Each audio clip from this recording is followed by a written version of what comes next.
Please welcome Charlie Christman, Head of Investor Relations.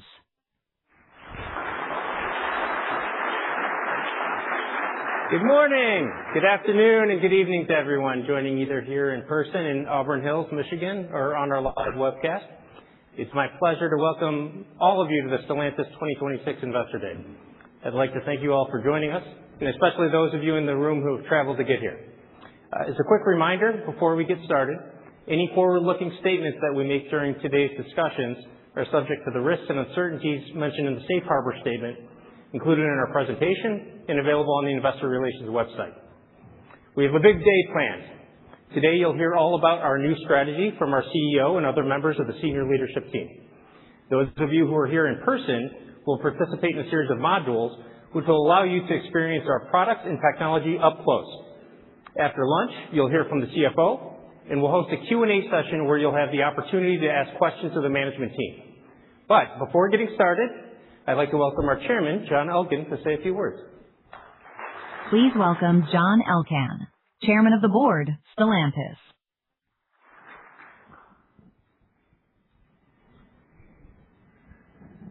Welcome all here in Auburn Hills, and thank you for joining us here and online for this very special day, our Stellantis Investor Day.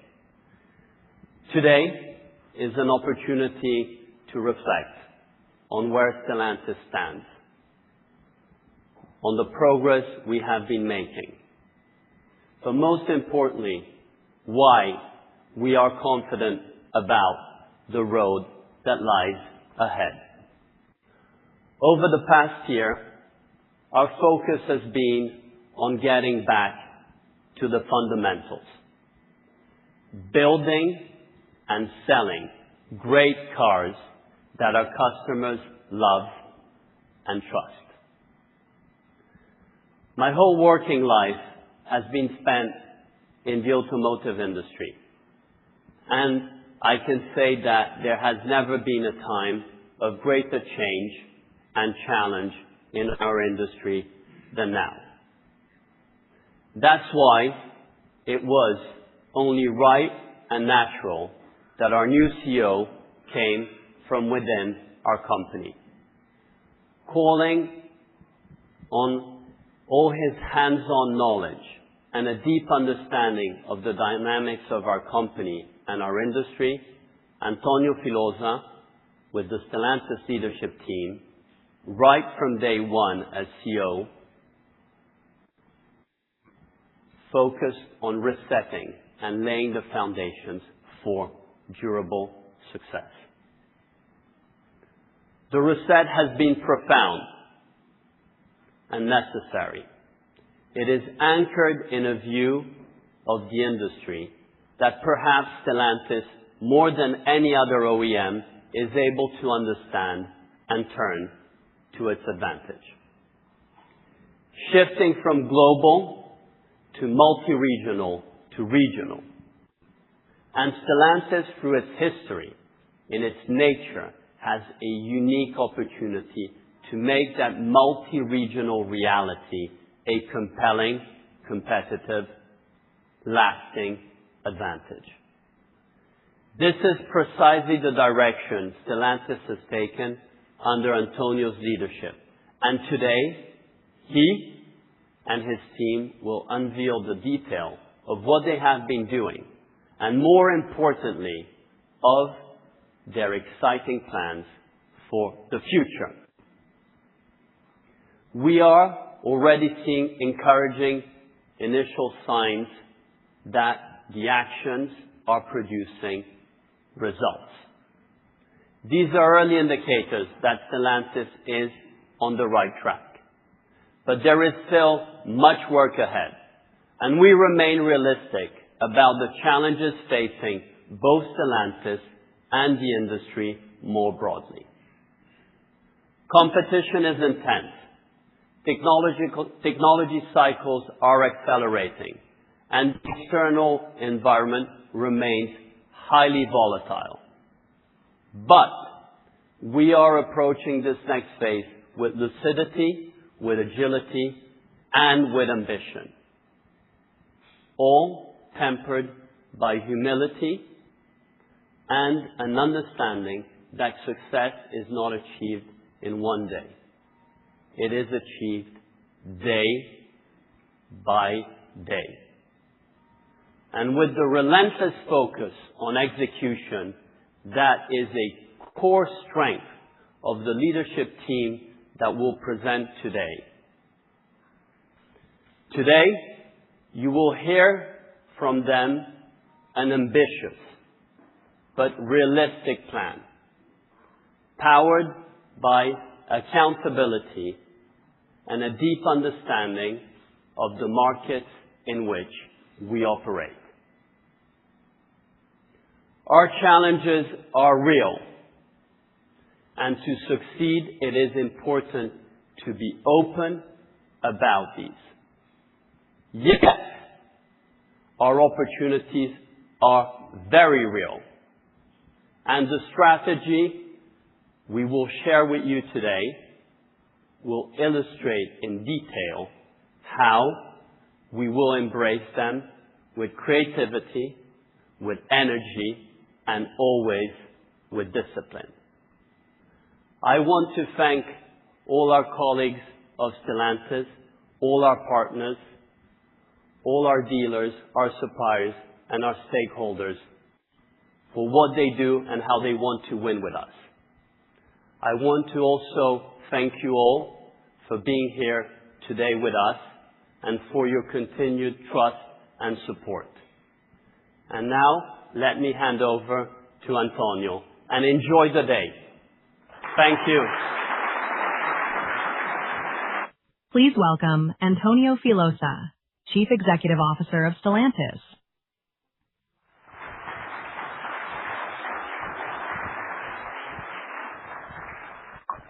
Good morning, everybody, and a warm welcome to Auburn Hills. We really appreciate you all joining us here and on the webcast as we reveal our strategic plan that is designed to drive a successful next chapter for Stellantis. This plan is grounded in reality. It is the result of months of disciplined work across the company, and it is designed to create the condition for profitable and sustainable growth. Let me start with the reality shaping our industry today. First, the industry is fundamentally more regional and fragmented. Europe and the United States are two very good examples of that. Europe is moving faster into electrification, while the US is easing the CO2 trajectory and redefining trade conditions. Second, competition from Chinese OEMs is intensifying in all major markets, with the exception of the United States. Third, cost pressure is structural. It comes not only from competition and inflation, but also from supply chain complexity and from new technologies adoption. Fourth, electrification continues with various technologies, but the pace is different region by region. And finally, the competitive battlefield is expanding. Beyond traditional automotive capabilities, success now also depends on software, artificial intelligence, ADAS, and battery technologies. What we want you to take away from today is that Stellantis, with all its assets, its capabilities, and its new strategic plan, is well positioned to succeed in this contest. You will hear from us today how we leverage our regional roots, our global scale, our partnerships, and the new technologies in our journey going forward. Let me start with what we have done in the last 12 months. We have reorganized the company to improve accountability, to improve business agility and customer centricity. The number of members of Stellantis leadership team has been reduced from 30 to 15 to simplify our top-level decision-making. we have empowered our regions to own their P&Ls and their operational execution with the support, obviously, of the functional leaders. And our brands are now embedded in their regions, close to the very customers they want to serve. An absolute priority for me has been to focus on whole organization and product quality and execution.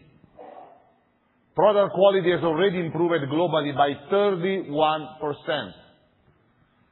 Manufacturing increased across all our plants by almost 140 basis points. These are just the initial results, thanks to the new processes, the new standards, as well as the reinforced teams on the ground. We gained market share while maintaining pricing discipline. Ram is driving momentum in North America. Fiat Grande Panda CSUV launches, including Citroën C5 Aircross and Jeep Compass, drive growth in Europe. The launches of the Jeep Compass and Peugeot 408 support growth in Middle East and Africa. South America maintains leadership through entry cars, new pickups, and SUV expansion. At the same time, we recognize that we have the need to maintain a strong balance sheet as we execute our plans. In March 26, we successfully issued 5 billion euros of hybrid notes with strong support from investors. The result is strong liquidity of 44 billion euros, representing 28% of our annual net revenues, placing us well within our target range. And our Q1 numbers are an early indicator that our actions are producing results. Compared to Q1 25, shipments are up 12%, net revenues up 6%, AOI almost tripled, and free cash flow improved by 37%. This is just the first step of our journey. Not enough yet, but the direction is the right one. Let me turn now to what comes next. Building on this foundation, today we present to you Fastlane 2030. Fastlane 2030 is not a final destination, it is a journey. And today we will guide you through our journey. Let me start with the company we are building. We move people with brands and products they love and trust. We put the customer at the center of everything we do. We leverage our strengths as a global company while empowering our regions to express their local pride. So, ladies and gentlemen, here is Fastlane 2030. It is built on 6 fundamental pillars that connect the industry context, our strengths and capabilities, and our ambitions. First pillar, we sharpen our brand portfolio and we simplify it. Second pillar, we allocate our capital to the areas with highest returns and to develop global assets. Third pillar, we develop strong partnerships.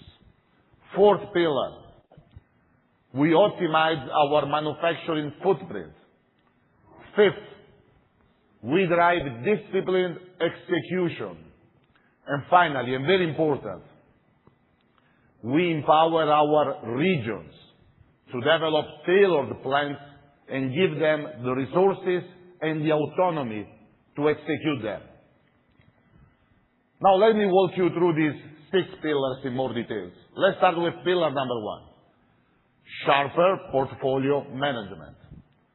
It all begins with products. During our history, we have created some of the most iconic nameplates in the world.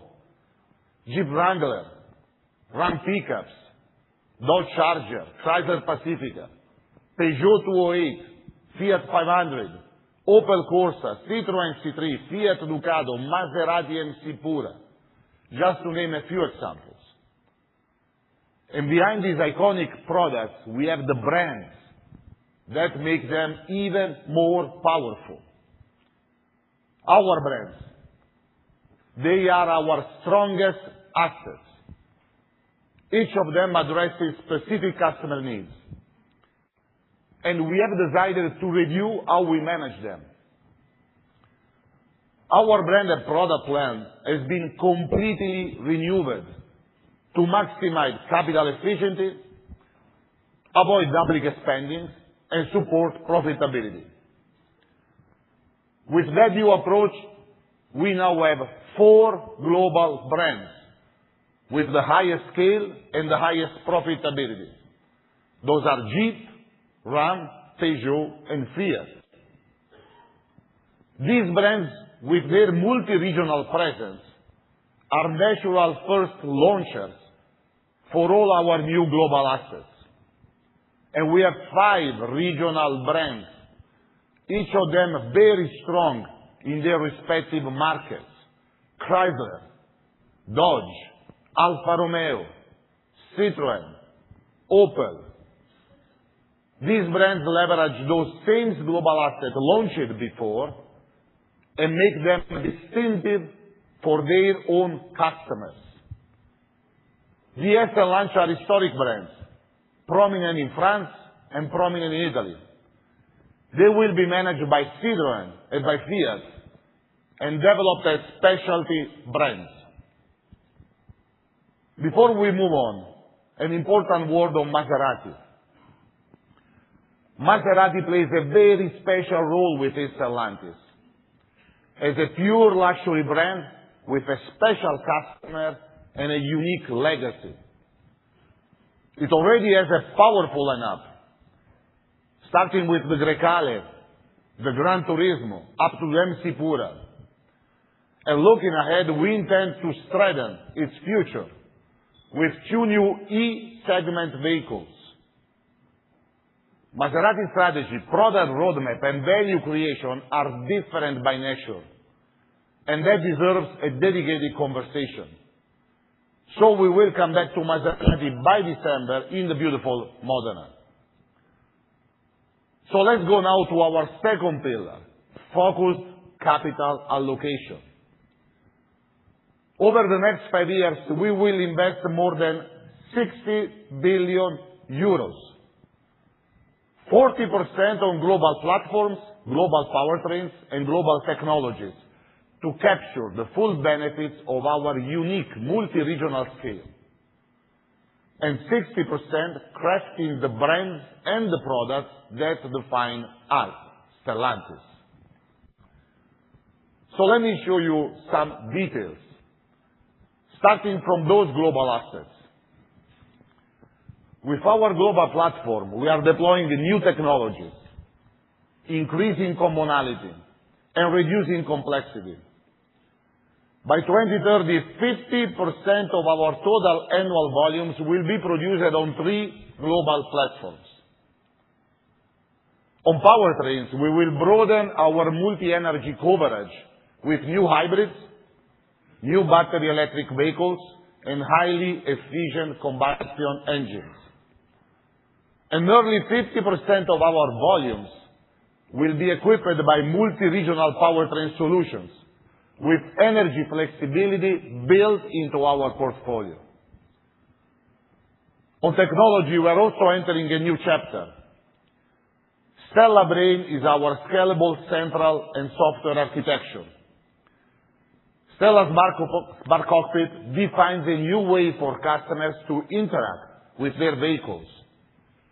Stella AutoDrive is our scalable autonomous driving system, and we will embed AI across the technology stack. All of these technologies will be launched in 2027.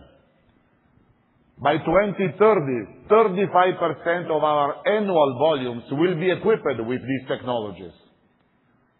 And by 35, more than 70%. These critical enablers will be developed globally and roll out locally to the brands and the products we need in the regions. Later, Davide and Ned will take you through this in further details. Now moving to the brands and to the products. We will invest over 36 billion euros in our brands and our products, of which 60% will be allocated to North America. This reflects where we see the strongest combination of market opportunities, brand strength, and attractive returns. Around 30% of our investment goes into expanding market coverage. This is the case, for instance, with a new mid-size pickup in the U.S. and the new C-segment offensive and e-car program that will be introduced in Europe. And then finally, when it comes to allocation of capital among brands, scale and multi-regional presence really matters. Large scale allows platform, technology, and product investments to be leveraged broadly and efficiently. This is why around 70% of our total product investments is concentrated on our 4 global brands. Those 4 brands lead the launch of our global assets. With this efficient approach, over the next 5 years, we will launch over 60 all-new products and 50 significant refreshes, offering a balanced mix of powertrain technologies. Third pillar, the power of partnerships. Stellantis is one of the leading automotive OEMs globally, a company of many strengths, and with the right strategic partners, we can go farther, we can go faster, we can go better. The best partnerships create value for both sides, helping both succeed. With this in mind, we will cooperate to co-develop and co-fund products, gain access to additional geography, broaden technology optionality, increase our manufacturing capacity utilization, and improve sourcing and cost competitiveness. Let's explain this a little bit more. Today, we are already a proven and successful commercial partnership with Leapmotor through our joint venture, where we own 51%. Now we are taking that partnership to the next level, joining forces in purchasing to share supplier base and to improve costs, and also sharing capacity in the Madrid and Zaragoza plants in Spain. With our longtime partner Dongfeng, we are launching a new program under our DPCA joint venture to co-develop 2 Peugeot and 2 Jeeps for China and other regions. With Dongfeng, we are also creating a European joint venture, 51% owned by Stellantis, to cooperate on distribution, on engineering, on sourcing, and on capacity sharing, starting with our Rennes plant in France. With Tata, we are strengthening our product offering in India and supporting exports to APAC, Middle East and Africa, and South America through synergies in manufacturing, supply chain, products, and technology. All these partnerships will bring complementary products to our extended lineup. And additionally, with JLR, we plan to cooperate across products and technology development here in the United States. And of course, partnerships will help us to succeed also in the tech space. For our compute architecture, for our smart cockpit, for ADAS, for AI, and for battery techs, we are working closely with some of the best players in the industry. Ned will explain how we are already working with many of them, And I'm very delighted to tell you that we have Kazar, the CEO of Applied Intuition, Alex, the CEO of Wave, and Nakul, the EVP and Group General Manager of Qualcomm, here with us today. And you will have the opportunity to meet them later in the breakout session. Pillar number 4, industrial footprint optimization. Our regions will significantly increase their capacity utilization. In Europe, we will reduce capacity by more than 800,000 units, leveraging partnership and repurposing plans. This is planned to be executed without any plant shutdown. In Middle East and Africa, up to 90% of volumes will be locally produced or imported from the APAC partners. In the US, we are increasing production that will also help mitigate the impact of tariffs. Pillar number 5, power of execution. On cost, we target more than 6 billion euros of cost optimization by 2028 through the Value Creation Program. On quality, we aim to reach top quartile performance in every segment and every region. In product development, we are significantly reducing development cycles, targeting 24 months compared to around 44 months today. And Stellantis Financial Services will enhance our customers' experience and is expected to contribute 1.5 billion euros of AOI by 2030. Our strong relationships with supplier partners will be a key contributor to achieve our targets in competitiveness, in quality, and speed to market. AI will also be a fundamental enabler. Today, we have more than 120 applications already deployed across our companies, across our operations, and more will come. Pillar number 6, the power of our regional roots. Today, we are number 2 in Europe, 5 in North America, 1 in South America, and number 2 in Middle East and Africa. And over the years, we have built a car park of more than 67 million vehicles. This is almost 10% of the global car park. Every region has a tailored and ambitious plan to grow. In North America, we expect 25% growth in net revenue, and the focus is on expanding market coverage and improving costs. In Europe, we expect 15% growth through reshaping the brand portfolio while optimizing manufacturing footprint. In South America, we expect 10% growth by building on our leadership in Brazil and Argentina, launching a new pickup offensive, and growing in the other countries of the continent.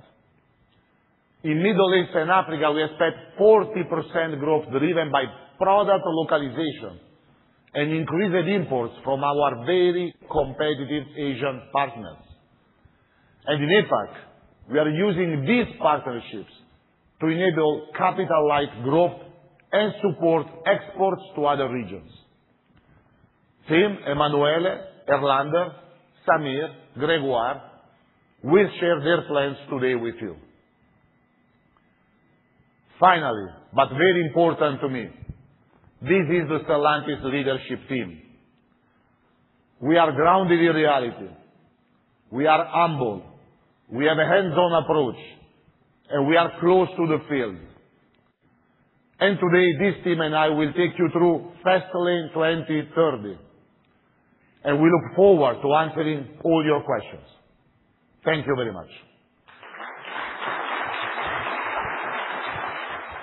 Please welcome Davide Mele, Chief Product Planning Officer, and Ned Couric, Chief Engineering and Technology Officer.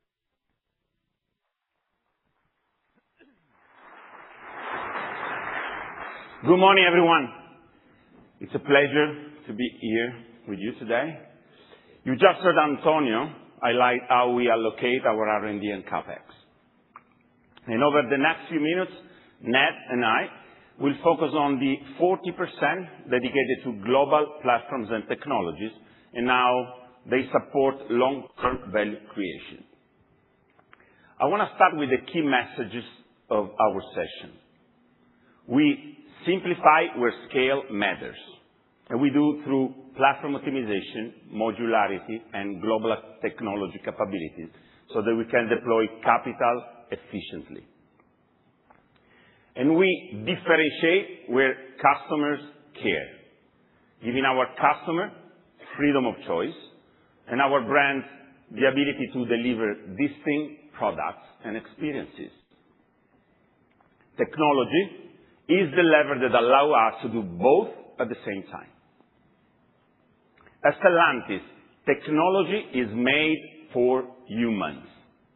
We believe that technology only matters if it serves real people in real use every day. Customer priorities vary by region, from fun to drive in the US to the digital tech in China and emission affordability in Europe and South America, but understanding these differences and balances with global strength and local pride sits at the core of our strategy. With this customer approach in mind, we are simplifying and modernizing Stellantis from the ground up, and not as a disconnected technologies, but as one coherent, scalable system. Our technology plan is built as a modular vertical stack from the vehicle's physical foundation all the way to the cloud. Reusable building blocks with standard interfaces allow us to scale and upgrade over time. And artificial intelligence acts as an accelerator across every layer. I will focus on how our platforms and powertrains deliver efficiencies and flexibility at scale before handing over to Ned for software and electronics. So let me start. Platforms and powertrains, because that is where our modular strategy becomes very concrete. On the platforms, our objective is twofold. On one side, we are expanding our market coverage where demand is growing. In North America, for example, this includes adding mid-size and compact pickups and expanding into mid-size SUV and small vans. In Europe, it means strengthening our presence in the A segment and rebuilding a full C segment lineup, including affordable and compact SUVs. But on the other side, we'll drive simplification and scale. By 2030, in fact, 50% of our volume will sit on just 3 global platforms, with up to 70% component reuse. Our ambition is to streamline the number of platforms by about half, while expanding coverage across regions. And this is how we reduce complexity and unlock mega-scale efficiencies. Our powertrain approach follows the same logic. First, it's about broader coverage and freedom of choice. And as we launch more than 60 new products, we pursue a clear multi-energy strategy, investing in BEV, yes, and transitional technology like HEV, REV, to match different adoption speeds across regions. And second, it's about scale. By 2030, 3 million of our powertrains will be cross-regional, and we will reduce ICE families by 40%, maintaining full market coverage. So flexibility for customer goes hand in hand with capital discipline driven by scale and efficiency. And to make this concrete, let me introduce to Stella One. Stella One is a clear example of a truly modular design. A shared vehicle architecture paired with different powertrain modules through common interfaces. And that's to get to a flexibility without carrying inefficiencies from one propulsion system to another. We're launching Stella One by 2027. to cover B, C, and D segments over time. It targets over 2 million units, supporting more than 30 models by 2035. Stellar One brings 5 different platforms into one scalable architecture, and it integrates Stellar Brain, Smart Cockpit, steer-by-wire, enabling faster feature deployment and brand-specific experiences on a shared core, as Ned will explain. Stellar One delivers around 20% cost reduction, driven by modularity, by design, and the new battery solutions. In fact, Stellar One is also the foundation of our updated battery strategy. It delivers 2-step changes. First, we scale LFP to improve affordability and reduce exposure to critical raw materials. Second, with cell-to-body integration, the battery becomes part of the vehicle, so cutting costs, weight, and complexity. Stellar One will also be 800-volt capable, delivering very competitive charging time and a better real-world BEV experience.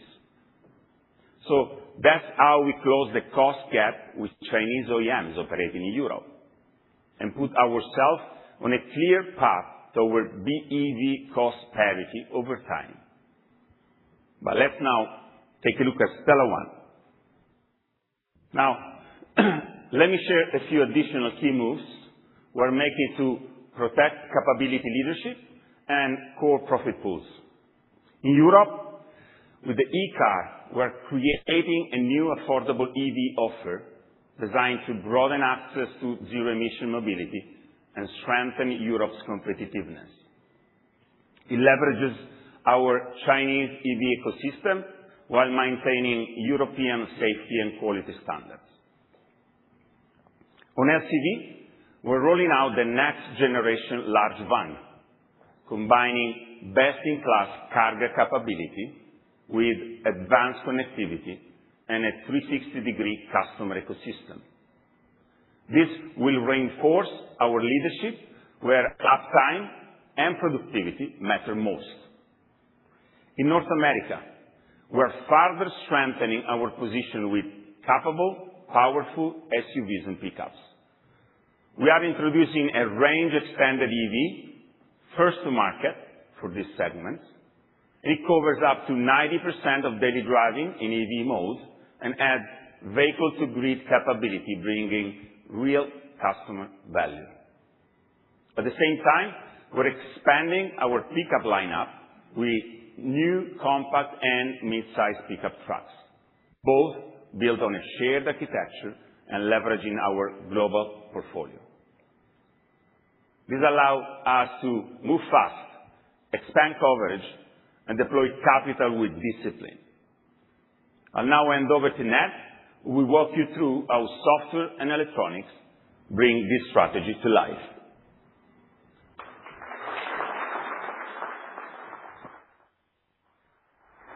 Thank you, Davide. Thank you, Davide. What Davide just shared with you is our physical foundation of our technology strategy.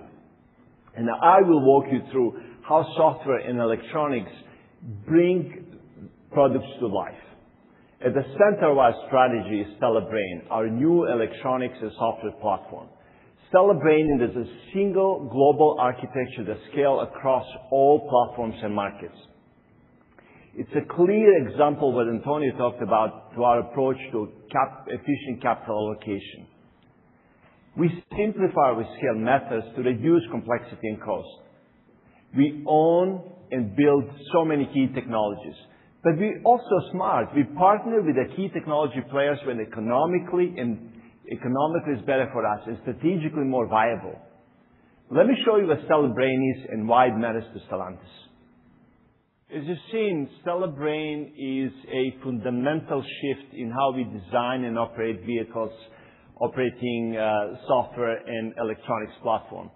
While the term software-defined vehicles is not very clear and really means so many things to different people, Stellar Brain is our intelligent vehicle platform that puts us modern software at the heart of the vehicle. We are replacing dozens of fragmented systems with one unified, intelligent, scalable platform with native over-the-air capabilities. For our customers, this ensures that vehicles respond instantly and continuously improve over time. For example, Jeep owners will be able to download new off-road modes that automatically generate videos after their off-road trips. Pro One fleet managers will be able to update towing capabilities without pulling vehicles out of service. These are two of just many hundreds of new services we will deploy with Stellar Brain. Stellar Brain launches next year in Europe, arrives the following year in the United States, and it will scale up to 5 million vehicles globally by 2035. While Stellar Brain handles the invisible intelligence under the hood, Stellar Smart Cockpit is what our customers would actually see, touch, and experience. Let me show you how we translate digital cabin experience into a fresh and personalized experience for our customers and brands. Made for humans, Stellar Smart Cockpit is an AI-native platform, and it builds on the same logic of Stellar Brain: simplification and modernization. Smart Cockpit replaces what's today 12 different separate systems in one unified cockpit platform that works across all brands and regions. Each of our brands need to deliver a distinct cockpit experience for our customers. Stellar Smart Cockpit is designed for 85% of software usability, driving efficiency again, and cost discipline, which are still enabling our brands to provide specific customization. For customers, we bring seamless, intuitive, digital experience that always stays fresh, learns over time, and adapts to individual preferences. For example, we're taking Jeep off-road again. Cockpit automatically switches to off-road view, showing the trail maps, pitch and roll, cameras without any setup. When a Ram truck driver hooks up a trailer, the system automatically displays real-time payload, towing status, and the camera feeds. Smart Cockpit arrives in 2027 on a Stellar One in Europe, and the Jeep Grand Cherokee in North America the same year, scaling up to 5 million by 2035.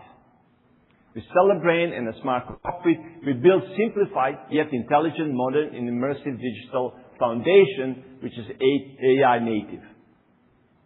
Stellar Auto Drive brings our next generation active safety and assisted driving experience to scale. With Auto Drive, our strategy is yet another example of efficient capital allocation. We invest where we truly differentiate, such as vehicle integration, HMI, but we also partner for the best-in-class capabilities like the AI driving models. On our current system, we are updating L2 service capability with 8 times more road coverage, automatic lane change, and towing support. All that while cutting system costs by 70%. This is a massive cost reduction, and it will accelerate adoption, expand deployment, and drive higher profitability. But we are going much further. Today, I'm happy to announce a close collaboration with Qualcomm and Wave to bring state-of-the-art, door-to-door, hands-free, supervised autonomous driving at scale. Customers will be able to enjoy a smooth, immersive, and safe auto-drive experience, plus on city and highway roads with the multiple driving modes to choose from.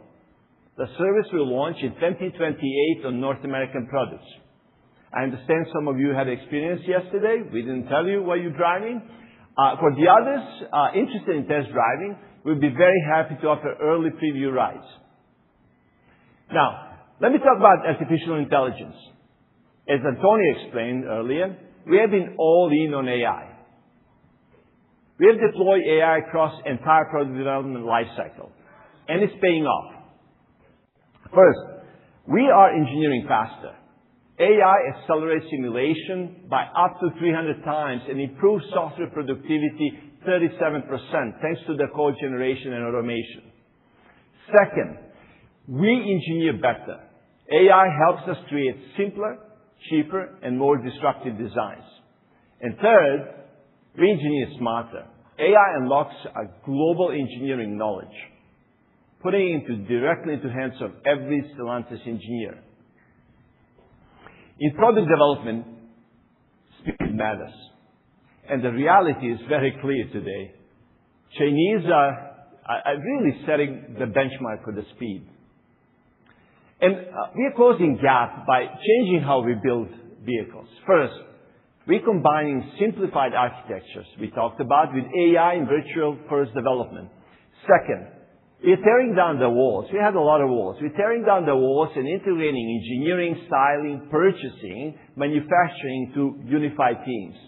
And finally, we are supercharging this process with all the lessons learned from our partnership engagements. As a result, our full development cycle is shrinking from around 4 years to around 24 months without compromising quality of performance. Faster development life cycles are becoming a new standard at Stellantis. As you've seen, we're doing a lot and we have a lot of work ahead of us. But we're on a strong path. Our direction is clear and our progress is real. We are simplifying our architecture, modernizing our software, and accelerating our development timelines. We're empowering our brands to stand out. We're delivering better products and more intuitive experiences, all while keeping customer choice at the absolute center of our strategy. We're building technology made for humans, simplified at scale, differentiated where it matters. Thank you.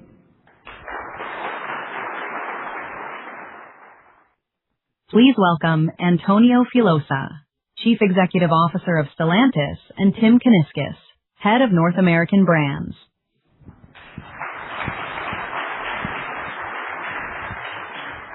Thank you. Thank you, David and Ned. Let's now turn to North America. This region represents the biggest opportunity for our growth and our profitability. So let's dive in. Our ambition is to grow revenues in North America by 25% through 2030. To do that, we have two essential objectives. Number one, expand market coverage. And number two, improve cost. Expanding market coverage means that we have strong brands that are currently participating in a limited portion of the market. To address this, we will grow our offerings in new segments, increasing market coverage from 60% today to over 90%. As we do this, we will improve our cost competitiveness through cost efficiency and improved capacity utilization. This will ensure that volume growth translates directly into sustainable profit expansion. Let me take a minute to put this region into perspective. North America represents about 40% of Stellantis revenues today. We have some of the strongest and most iconic brands in the industry, some of the most iconic products in the market, and we have a very strong dealer network. At the same time, we have a huge opportunity with significant headroom for growth. There are attractive segments of the markets where we are not fully participating today, and that is our opportunity to leverage our strong brands and to drive deeper market penetration. The good news is that we are seeing encouraging momentum from action we already took. In quarter one, shipments were up 17%, revenue up 11%, AOI improved by 800 million euros. This was disciplined growth, supported by 200 million euros in pricing improvement. This reflects real transformation in the business. We are seeing positive product mix, and we are seeing strong commercial execution. A good first step, but this is only a first step into a long journey. So let's talk about what that journey will look like over the next 5 years.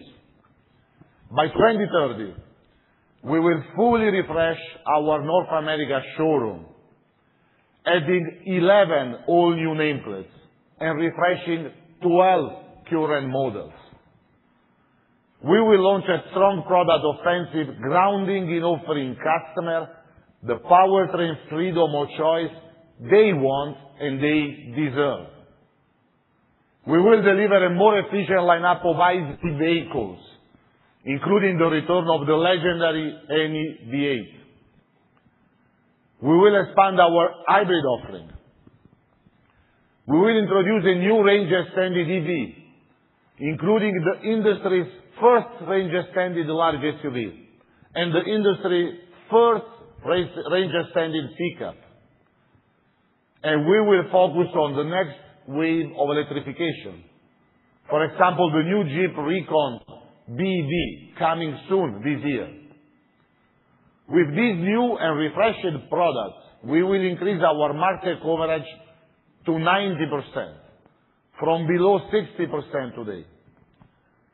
We will enter 5 new segments where we are currently not participating, including the rollout of a new mid-size pickup truck, a new compact pickup, and a new small van.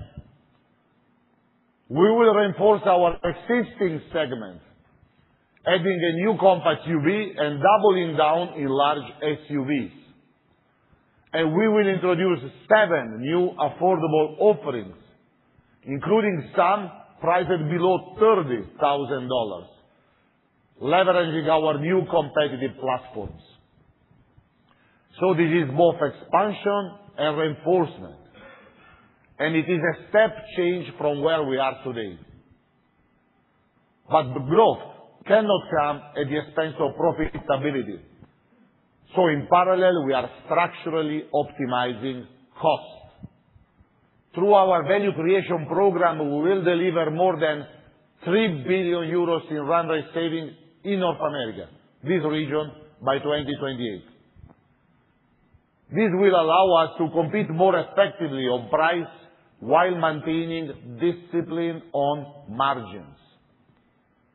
In addition, we will improve our capacity utilization to around 80% by 2030. We will do this by driving volume growth, increasing U.S. production, which will help offset tariff pressures, and strengthening our partnership, including more capacity sharing with key partners. So we are not choosing between growth and profitability. We will improve both together. And obviously, all starts with our iconic brands. So with that, I would like to turn the presentation over to Tim Kuniskis.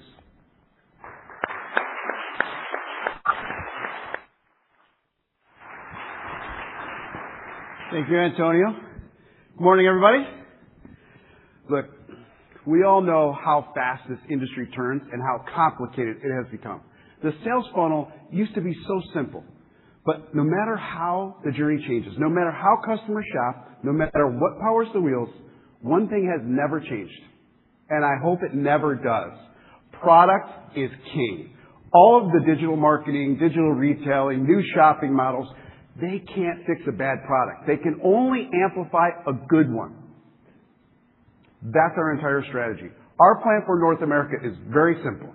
Get the product right. Right for the market, right for the brand positioning, right for segment expansion, right for growth, and right to recover our customer loyalty. Now let's start with the reality. 2025 is our baseline. The industry was 20 million units in North America and 16.6 million in the U.S. And we sold 1.5 million in North America and 1.3 million in the U.S. That put us number 5. Number 5 out of 41 brands in the industry and 7.6% market share. But here's what really matters. In the segments where we actually compete, our share doubles and we move up to number 3. So without doing anything different, we can grow by just showing up in more segments. And that's key because the industry isn't going to help us. It's expected to be flat through 2030. And we all know that won't cut it because our plan is to grow 35%. The question is, how? Product, product, product. And leveraging something that no one else has. Our 4 iconic brands in one showroom. Every day on social media, there's hundreds of posts from our customers talking about what they love about our products, customized and personalized for their lives. That's what makes our brand special. Our customers love the products. Our customers love them for different reasons, though. But there's one common thread. The diversity of our brands, the diversity of our products gives our customers freedom of choice. Most competitors give you one brand, one identity. We give you 4. So when you walk into a Stellantis dealership, it's not a showroom. It's like an auto show. Now looking first at the Chrysler brand. The Chrysler customer isn't trying to impress the valet with their key fob. They prioritize other things, and their choice of transportation reflects that. Every new car buyer wants a product that's functional and practical. It's just that with our other brands, that could be second, third, or fourth on their list of why buys. Things like towing, performance, or capability may come first. But the reality in the market is 35% of the buyers are looking for functionality and practicality first. So the answer is clear. It is essential that we bolster the Chrysler brand portfolio. Essential because not doing that would force us to relinquish 35% of the psychological why buys of the entire industry. Now think about it. As it sits today, Chrysler isn't cannibalizing a single sale at Stellantis. Now, if we ask another brand to stretch or contort into that positioning, I can't promise the same. So the question is, can Chrysler be more than the minivan brand? Clearly it has been much more in the past, or it would have never survived 100 years. But when your showroom covers North America with brands like Jeep, Dodge, Ram, do you really need Chrysler? Absolutely you do. So short term, we will strengthen Pacifica with a mid-cycle refresh launching right now, plus new variants coming soon. But the real growth comes from expansion and adding 3 new crossovers below the Pacifica. First, a mid-size crossover based on the Stella One platform, plus 2 others below that are variants of each other based on shared and proven platforms out of Europe, allowing Chrysler to enter the $25,000 to $35,000 space where today none of the American brands compete. Because a purchase decision built around practicality should leverage affordability. The expansion of the Chrysler brand also allows us to support the brand purity in our showroom. So that a brand like Dodge doesn't need to conform. And it can maintain its positioning and let the Dodge buyers stand out. Now just like Chrysler, they need transportation. But it is far from their first priority. They are all in on power, performance, and customization. Not sure a Dodge can get you from point A to point B, just like a Chrysler. But the trip will make a point. It will make a statement about the person behind the wheel along the way. Dodge buyers are different because Dodge works when it's not pretending. Dodge works when it's being honest and true to what it should be. Powerful, rebellious, authentic, and muscular. This is the brand's positioning in its purest form. Now looking back a few years, Dodge wasn't surviving. It was thriving. It had a cult following that became known as the Brotherhood of Muscle. But lately, that Dodge formula, it wasn't adding up. And the brand struggled through a very tough point in its product life cycle. Last year, Dodge was selling one SUV, the Durango, and only one version of the Charger, 2-door only and electric only. Yet, it still delivered 125,000 units. Now this year, Dodge is shifting into second gear. We just started shipping 2-door and 4-door Chargers with 420 horsepower and 550 horsepower gas powertrains. And a refreshed Durango is on the way. The big news, though, is that we're going to be adding a true entry-level performance vehicle, a gateway into the Brotherhood of Muscle. Think of it as the next generation of Hornet, but the way we should have done it the first time. Look, we know this playbook. We wrote this playbook. Dodge will literally be back on track, literally and figuratively, by the end of the plan, and Dodge will be restored to its proper position, and we will recover the #1 selling muscle car title. Then there's Jeep. Jeep isn't just a brand. Has there ever been a brand name that is the same as what most people call the product category? You know what I mean. Regardless of the brand, a lot of people call SUVs Jeeps. Jeep is like Coca-Cola. Jeep is the original. This brand turned capability into a mainstream why buy. And that's why so many brands are trying to copy Jeep. Because as an industry, we have democratized features and finishes. Today, capability and performance drive pricing power and margins. And Jeep is synonymous with capability, and everyone knows it. So the brand attracts a very unique buyer. You know these people. They're your neighbors. They're always taking their family on adventures, loading up every weekend to go somewhere new. They leave their Jeeps muddy in the driveway. And for them, it's not just about the adventure. It's about the stories they formed getting there. The Jeep brand didn't just kick off the SUV craze. It created the design language that continues to define it today. It proved that off-road capability was capable of moving the needle of consideration by creating a segment from scratch. This buyer is looking for adventure, open-air driving, and empowering the owner's outdoor lifestyle, whether they actually use it or not. Now, last year, the Jeep brand was selling 5 models, ranging from the compact Compass all the way to the Grand Wagoneer, with the iconic Wrangler anchoring the brand's off-road positioning. Today, the Jeep brand is on a product launch offensive, launching 4 new products right now. The all-new battery electric Recon, the all-new Cherokee, a refresh of the Grand Wagoneer, and a refresh of the #1 selling full-size SUV, Grand Cherokee. Plus, the 12 for 12 program with a new Wrangler launching every single month. But this is just the start. During the planned period, Jeep is also adding an ICE powertrain to the Recon, a new Compass, refreshing the Grand Cherokee and the Grand Wagoneer again, plus new heritage redesigns of the Wrangler and Gladiator. The combination pushes Jeep performance back near its historical high levels, making Jeep the fastest growing SUV brand in North America. But there's one more powerhouse brand in our stable. The fastest growing brand in North America in Q1 this year, Ram. Ram buyers count on their vehicles to deliver purpose-built capability. No posing, no pretending, real trucks. They want products that define the role, purposeful, strong, capable, and dependable, while still being a personal expression. The Ram buyer, just like Dodge, they still want to make a statement, but they need a cargo bed to put to work. To this demographic, beauty runs beyond skin deep. So we have been pushing hard on Ram the last 15 months, rebuilding the positioning and the product portfolio. And as some of you have pointed out, growing our inventory levels as we balance our mix and prepare for growth, not maintenance. Not just because we love trucks, but because we love the profitability that they drive.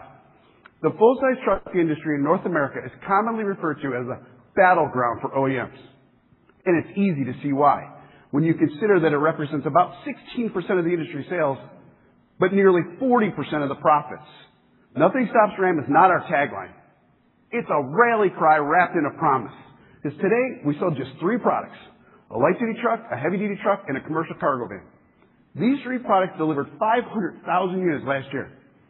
500,000 units is decent volume, but it is nowhere near where we plan to be by 2030.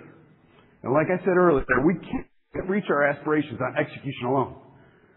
We need to deliver the right products for the market, the right products for the truck buyers in North America. We need to leverage the capital of confidence that we have earned with more offerings in more segments for more share. And right now, we are growing our volume with new variants like the Hemi models and the TRX, plus expanding our coverage into the fastest growing part of the truck industry with our new Express models and relaunching the ProMaster City small cargo van. Next, we will create a new white space in the truck market, a new territory that we will define and own. Today, all OEMs offer off-road variants of their trucks. Ram will be the first to add a full line of on-road performance muscle trucks. This expansion formula will be leveraged even further, though. First, with a new compact truck based on the Rampage out of South America. Then, we will launch an all-new midsize truck, the Dakota. And finally, a third new entry for Ram with a full-size SUV, the Ram Charger. Plus, during the planned period, we will also launch an all-new light-duty truck, an all-new range-extended truck, an all-new heavy-duty truck, and a new ProMaster van. The Ram product range will be 100% refreshed and 50% all-new and incremental. Ram will deliver the freshest and most powerful lineup of trucks in the industry, with nearly 1 million units by the end of the plan period and move into the number 2 position. Then finally, the brand that isn't really a brand, but it has come to stand for winning, SRT. It's not a brand, it's a multiplier. It turns great products into halo products. It's American premium.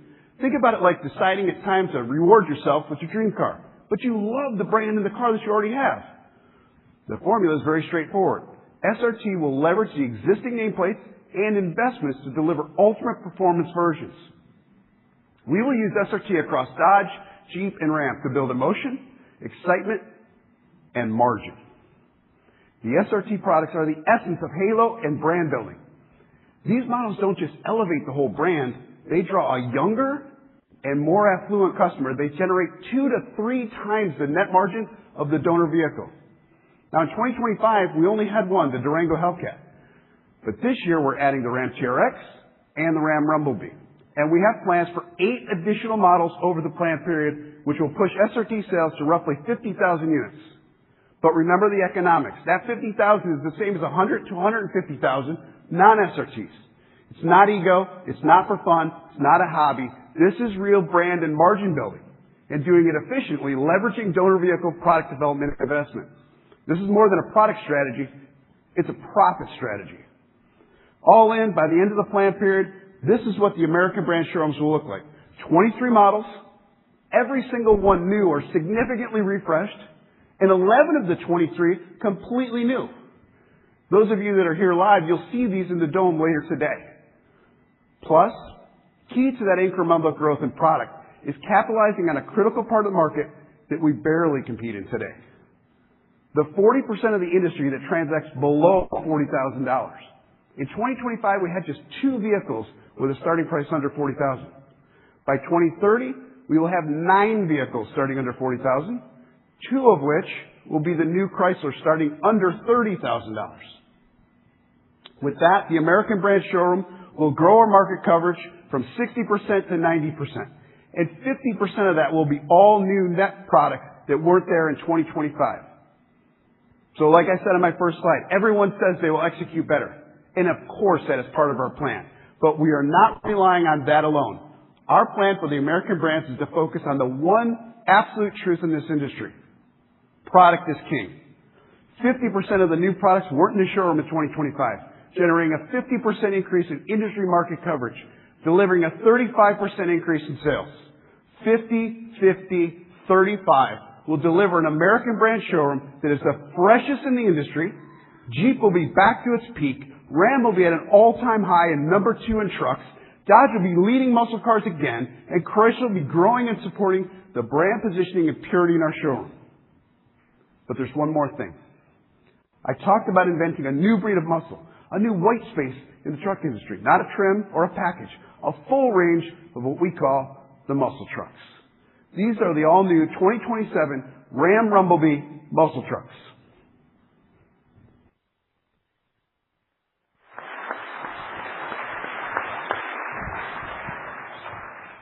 Thank you, Tim. To summarize our plan for North America, it starts with leveraging our strengths.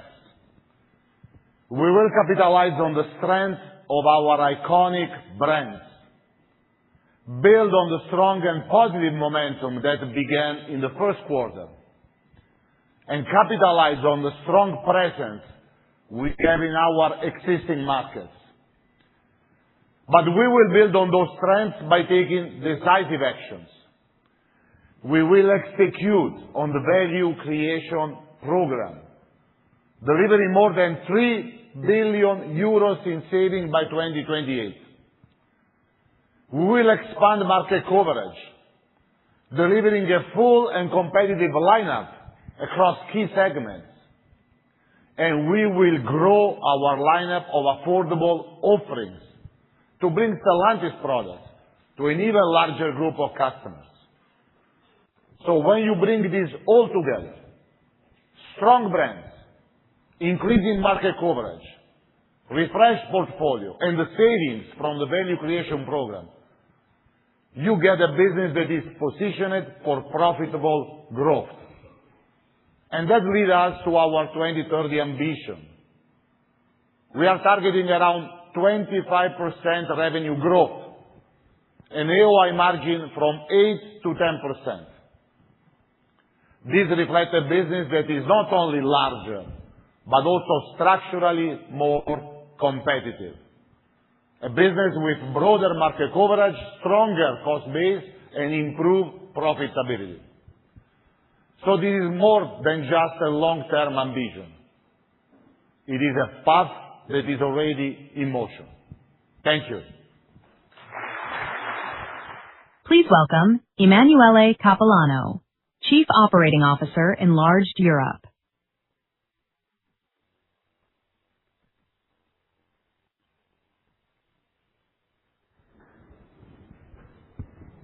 Hello, everyone.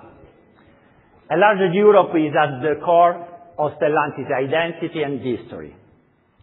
Many of our iconic brands were born in this region, and some more than 1 century ago.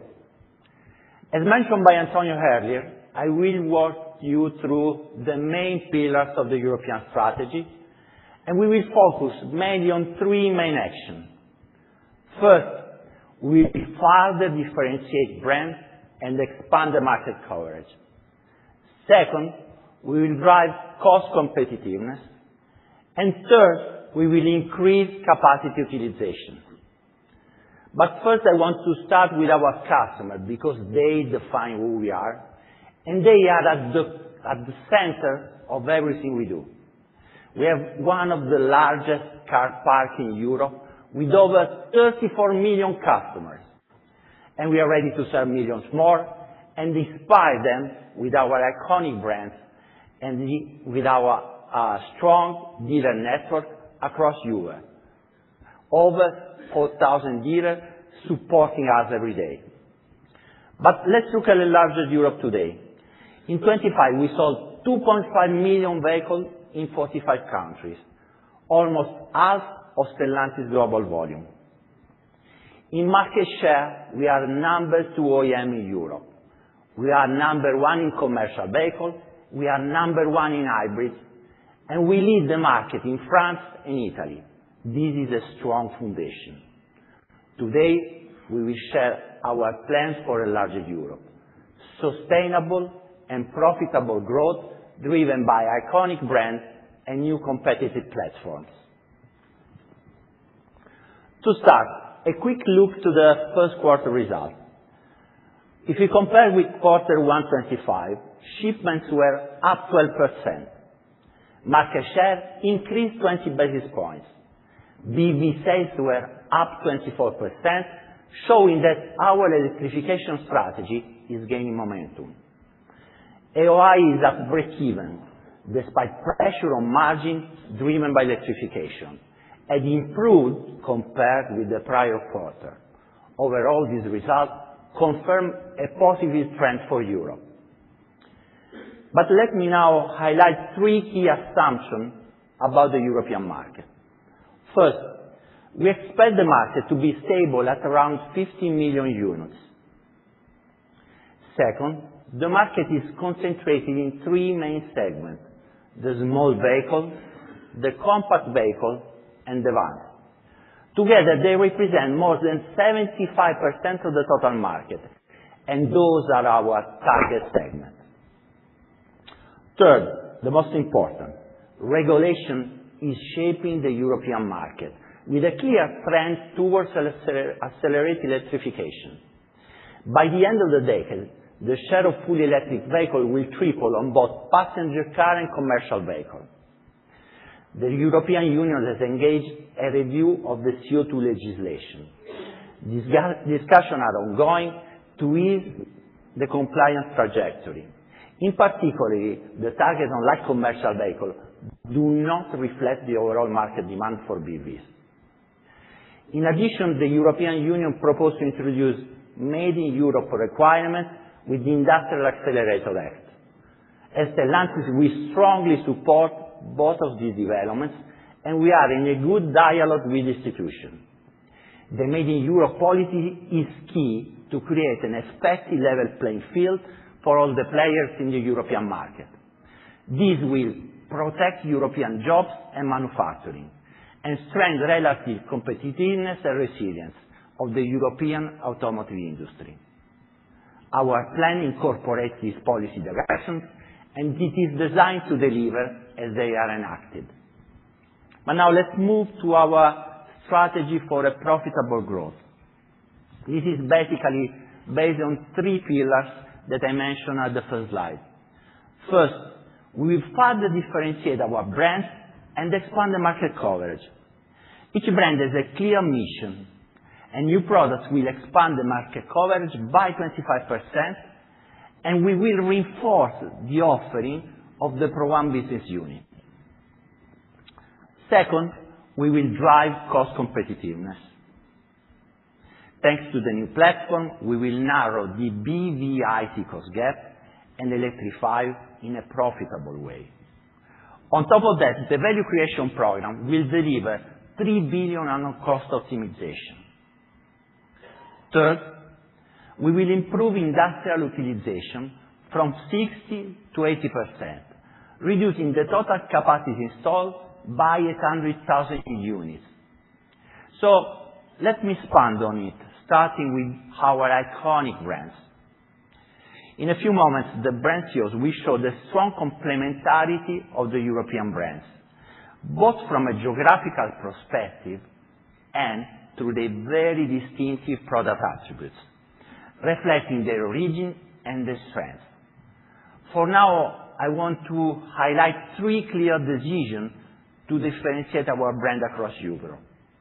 Number 1, as a global company, we leverage on global assets, shared platform, powertrain, and technologies. In Europe, these are launched by our global brands that are Peugeot and Fiat.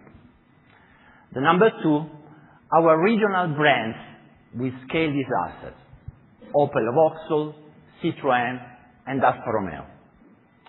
Each brand has its own DNA and brand expression. Third, DS and Lancia, being specialty brands, will be managed by Citroën and Fiat, reflecting their largely national identity focused on France and Italy. Pairing DS with Citroën and Lancia with Fiat will enable scale and efficiency while preserving each brand's identity. Across our brand, we will launch more than 25 all-new products and over 25 refreshed products. These launches will increase market coverage by 25%, renewing almost the whole portfolio in Europe. And on powertrain, we believe in giving customers the freedom of choice. For this reason, we will expand the powertrain coverage by 35% through new BEVs, full hybrids, and plug-in hybrids. As you can see, our product and technology plan is significant and not at all capital constrained. Of the 50 launches mentioned, the majority will be in the A, B, and C segment. Stellantis is the number 1 in small vehicle, and we will build on our leadership while improving profitability with 23 launches in the A and B segment. While C segment is where we see strong growth potential for Stellantis. This segment represents 30% of the European market by volume, and it is also the largest profit pool. So growing in C segment is a key part of the strategy for profitability and BEV sales of Stellantis. We will have 20 launches covering the full range of the segment, from affordable to compact to crossover model. Let me now turn to Pro One, our business unit dedicated to serve professional customers and the key driver for success of Stellantis in Europe. I have the privilege to lead this business unit globally, And today, Pro One is the number one in Europe and the number two worldwide. Our ambition is to be the global number one. And we will achieve this by focusing two main things. First, product, with 2 new best-in-class band generation and 11 new vehicles globally. Second, we are currently launching a state-of-the-art service ecosystem for professionals to increase our customer productivity and lower the total cost of ownership. Let's move now to our second pillar, the cost competitiveness. Stella One is the perfect example of the way we develop global assets and scale them across all the brands, spending better and not spending more. As explained by Ned and Davide, Stella One delivers new technology, reduces the cost by 20%, and it is competitive across all levels of electrification. So how do we deploy it? Peugeot will be the first brand launching in 2027, followed by Opel, Jeep, and Alfa Romeo, combining the platform with their unique DNA to serve specific customers and markets. At full scale, Stella One will reach up to 1 million vehicles per year in Europe. Another great example is the new e-car platform. In 2028, we will open a new segment of the European market focused on affordability. In short, full electric below 15,000 euros. With the car, we reach cost parity between the BEV and ICE. This is a major milestone to make electrification profitable. And the car will be also a strong CO2 compliance tool, proudly made in Europe, and the production will start in Pomigliano plant. Further driving cost competitiveness topic, Stellantis will be even stronger in Europe by partnering with other OEMs. Antonio mentioned the strong momentum of Leapmotor International, our 51 joint venture with Leapmotor. In 25, it sold 34,000 vehicles in Europe, and the number will double this year. We will expand even more on this partnership by sharing industrial capacity in Zaragoza and Madrid, and joining forces and supplier base. Now, on Dongfeng, our historical partner in China. With Dongfeng, we will create a new European joint venture, 51% owned by Stellantis, and increase the commercial collaboration in Europe and for sales and distribution, share industrial capacity in rent, and cooperate on purchasing and engineering. Strong partnerships create value on both sides. On product portfolio, our product portfolio are complementary, avoiding commercial overlap. Industrially, they unlock scale, capital and cost synergy, and they accelerate execution. The third pillar of our strategy is improving industrial capacity utilization. Today, our utilization rate is around 60%, and our ambition is to be the best in class at 80%. We will reduce production capacity by 800,000 units without any plant shutdown. And basically, we increase utilization in 3 main ways. The first, by repurposing plants. And this is what we recently announced for Poissy, where the plant will move from vehicle assembly to part manufacturing and a circular economy hub. Second, we are sharing capacity with our partner, expanding in Europe. As we already mentioned, Zaragoza, Madrid, and Rennes. Last but not least, an increase in volume driven by new launches and market coverage expansion. This industrial transformation is a fundamental step to improve profitability. But now it's time to give you more color on our brand and product. And to do that, I invite the 4 brand CEOs to join me on the stage.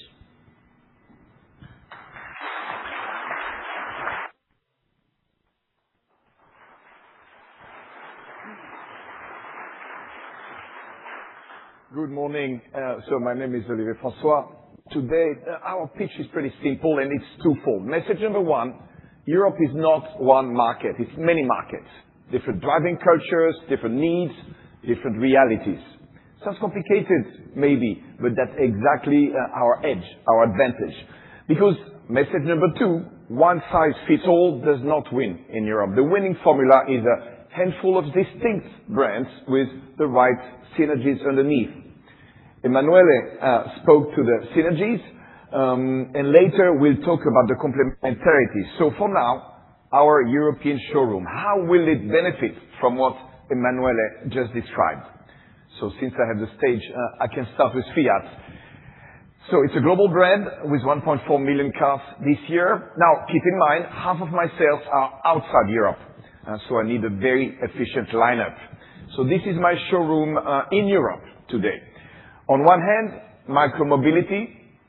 This is Topolino, a tremendous success so far. Then urban mobility, Cinquecento, Pandina, and Grande Panda. And these are true love brands, absolute segment leaders. So what's next? Fiat remains big at small, committed to urban mobility. So we will add a three-wheeler in typical Italian spirit, cutest object on planet LCV, Emanuele, and soon a bigger sister for Topolino, 2 doors, 4 seats. Then a new Cinquecento and our own version of the e-car. So what you see here, by the way, is just a sketch.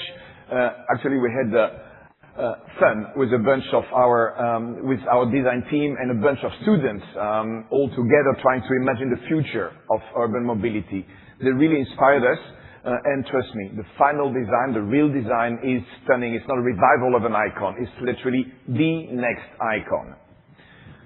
Next, and I'll show it live during the breakup session, the new Fiat Grizzly. And you see 2 silhouettes. Why? Because, again, it's designed for 3 regions of the world.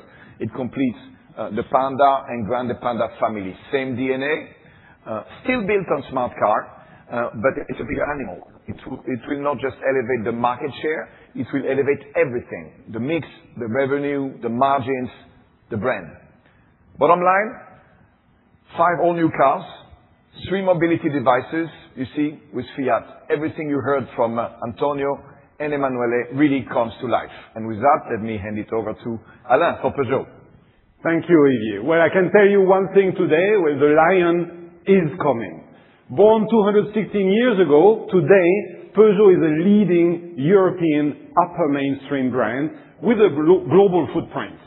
Today, we cover the B, the C, and the D segment with a lineup of 7 beautiful and very competitive models. And by 2030, we will introduce 7 new models, including 4 that will expand market coverage and profitability. Starting in the B segment, we will add 2 brand new BEV models based on the efficient Stellar One platform. These cars will complement the existing 208 and 2008 in the B segment. In the C segment, we renew our entire lineup and add a brand new compact multi-energy C-SUV also based on the new Stellar One platform. That will double our coverage in the C-SUV segment, the most important profit pool in the European market. And at the top of the range, well, as part of our renewed partnership with Dongfeng, we will add a dynamic D segment offer. All of our new models will feature the latest efficient BEV technology, as well as innovations, including our unique and patented Hypersquare with steer-by-wire, all designed to build on our brand promise and show we're serious about delivering pleasure to our customers. And with that, I hand it over to you, Xavier, for Citroën. Thank you, Alain, and good morning. In Europe, Citroën is focused on one thing: delivering more value where customers feel it most.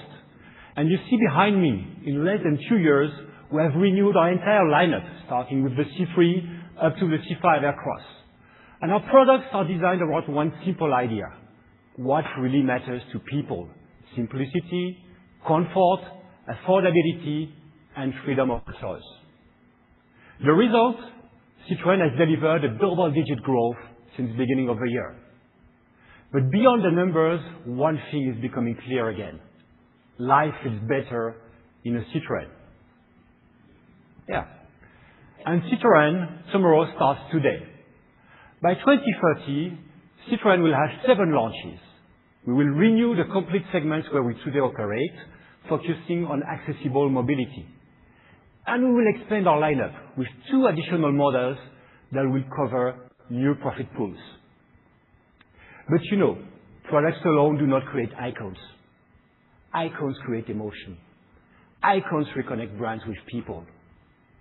And today, one icon is about to return. Yes, the 2 chevaux, the 2CV is back.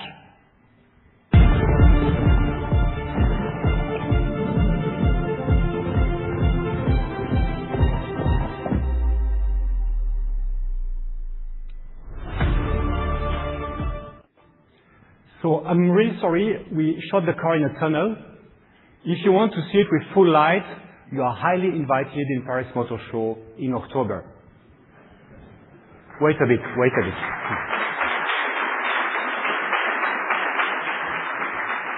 But you know, it's a very important moment because in 1948, the 2CV gave freedom of mobility to millions. And 80 years later, the new 2CV will democratize electric mobility. 100% electric, made in Europe, below 15,000 euros. A true people's car designed for real life. For me, the future of mobility will not be won by the most complex cars, but by the simplest and the most intuitive ones. Because what truly matters is to be relevant. Simply relevant. The return of the 2CV, Citroën is back. Back to the future. Florian, up to you.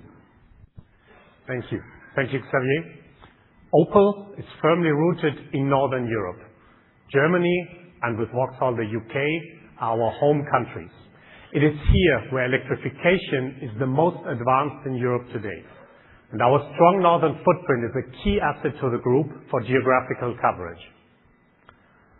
By 2030, Opel will bring 4 new models to the market. We will renew existing bestsellers, such as the Corsa, and expand our coverage in the C-SUV segment. The Corsa is an icon for us, with more than 15 million units sold. The next generation Corsa will be based on Stella One. It will make electric mobility exciting and accessible to everyone. Expansion, we will further strengthen Opel's portfolio coverage with a significant new entry in Europe's most important segment. Opel's new full battery electric C-SUV is a blueprint for efficient global collaboration. It represents a major step forward for the brand. Designed and created by Opel in Germany, it features our next generation design and driving experience. We will develop this vehicle in partnership with Leapmotor and in less than 2 years. Efficient manufacturing in Europe, high quality standards and advanced technology, the project delivers strong cost competitiveness and the best of both worlds. It will confidently represent Opel in the biggest segment in Europe. And with this, back to you, Emanuele. Thank you, Florian. Let me just now give a few words on Alfa Romeo, a very special brand for Stellantis. Today we have a very exciting lineup, and in the coming year, this fantastic brand will fully benefit from our global assets, including the Stella One, while amplifying its DNA done by passion, performance, and a bold Italian character. And more to come for sure with Alfa Romeo. And now back to mainstream brands, starting with you, Alain. Well, thank you, Emanuele. So let's recap how each of us is going to expand in Europe by 2030. For Peugeot, well, we will launch 7 new models, and I mean brand new models, not facelifts, between now and 2030. 4 of these will be based on the new Stella One platform. The first comes next year in the shape of the new E208, a real game changer for us and for the European market, I would say. This Rapid rollout will generate scale and efficiency for Stellantis and will increase Peugeot's profitable market coverage by 15 points to 60% in 2030. And with 4 new models until 2030 for Opel, we will strengthen our presence in core European segments, and we will be able to offer our customers accessible, appealing, and technologically advanced Opel products. The models I showed you in detail, the next generation Corsa and the new Opel C-SUV, are testament to our benchmark global collaboration, embodying strong Opel design, Stellantis architectures, and advanced technology from our partnership. They will be made in Europe, launched very soon, and ensure long-term value creation for Stellantis. And Citroën is back on the offensive. Before 2030, we'll launch 3 major new products, leveraging the competitiveness of Smart Car platform. And we will grow where value matters most. And thanks to the e-car, with this new platform, we can finally bring back the 2CV. Not as a nostalgic icon, but as a bold new answer to accessible electric mobility. 15 points of additional market coverage, given by 2 additional segments. And thanks to this, Citroën will be stronger, broader, and more relevant than ever. And last but not least, Fiat, 5 new vehicles, massive expansion of coverage from 1/4 to the market last year to half of it. As I mentioned, the backbone of our lineup will be Smart Car, Grande Panda, Grizzly, and in 2029, a 3rd family mover, by the way, a super innovative concept, a potential market disruptor, and hopefully I'll present it in Paris as well. Extra Boost, our e-car, you heard from Emanuele before. And by the way, Emanuele, the floor is yours again. Thank you, Olivier. Now, you see each brand cover around 50% of the market. But that is where our strong complementarity comes in. Because together we reach over 90% on mainstream industry coverage. So all we have described in this presentation translates into clear financial targets. Revenue growth up to 50% as a result of product launches and technology introduction, together with increased BEV competitiveness. 3 to 5 AOI margin driven by revenue growth, more cost-competitive vehicle platform, and by 3 billion euro cost optimization through the Value Creation Program, with our CFO, Joao, will describe in a few moments.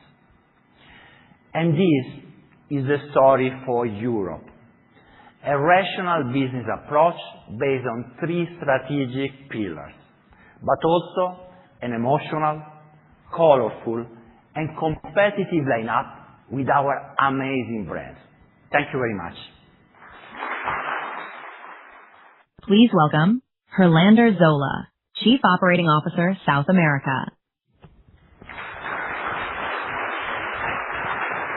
Good morning all.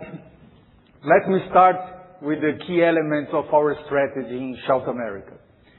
Building on Antonio's message, I will go deeper into how we approach the region and how we will use our position to sustain leadership and deliver consistent results. I will walk you through that. Please, follow me. First, let's put South America into perspective.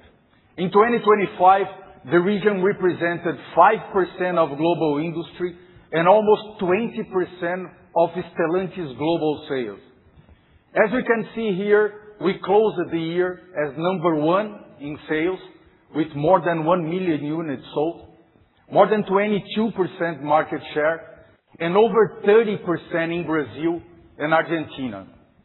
This leadership comes from Fiat and light commercial vehicles dominance, the strength of Jeep SUVs and Ram pickups, and the solid contribution of Peugeot and Citroën, mainly in Argentina and Chile.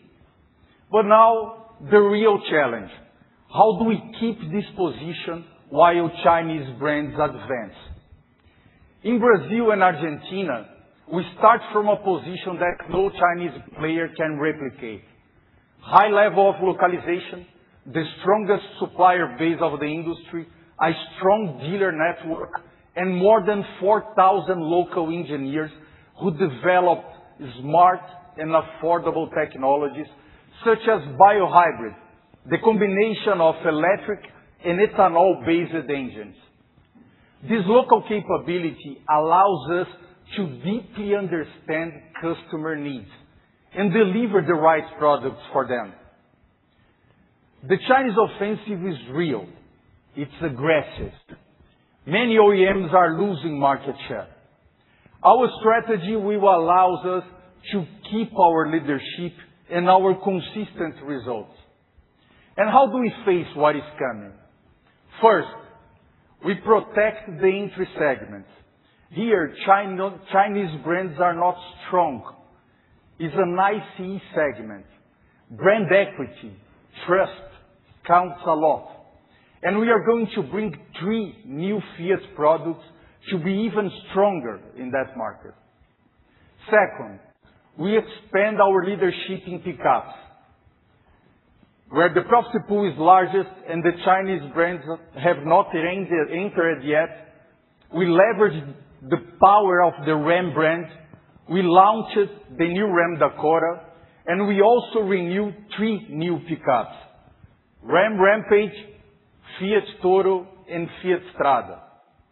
We have a proven track record here with products fully developed in the region, such as Fiat Strada, that has been the market leader for 5 years in a row. And third, we compete head-on in SUVs with the strength of Jeep brand, expanding the coverage with Avenger, and a fully renewed lineup with the new Renegade, new Compass, and new Commander. With Leapmotor, we also improve our competitiveness in SUVs, exploring the complementarity of their portfolio and taking advantage of the local production at Pernambuco plant. This is strategic. It's a very important leverage against the other OEMs in the region. And now, let's move to our next growth frontier, Chile, Colombia, and the Andean region. Industry volumes here are expected to grow more than 23% in the next 5 years, reaching over 1.5 million vehicles. These are open markets. We have a very good brand image, especially with Jeep and Peugeot. But until now, we could not use this advantage because more than 60% of the industry comes from Asian sourcing. And this is changing. Now, we have a clear strategic opportunity driven by Leapmotor and the other new partnerships. This enables us to source new Jeep and Peugeot products from China and India, and supports our ambition to grow from 5 to 10% market share in these markets. Looking ahead to 2030, our ambition is clear. Deliver consistent double-digit revenue growth, sustain profitability between 8 and 10%, and maintain our leadership in South America. We have strong brands, a solid industrial footprint, and the ability to translate local customer insights into successful products.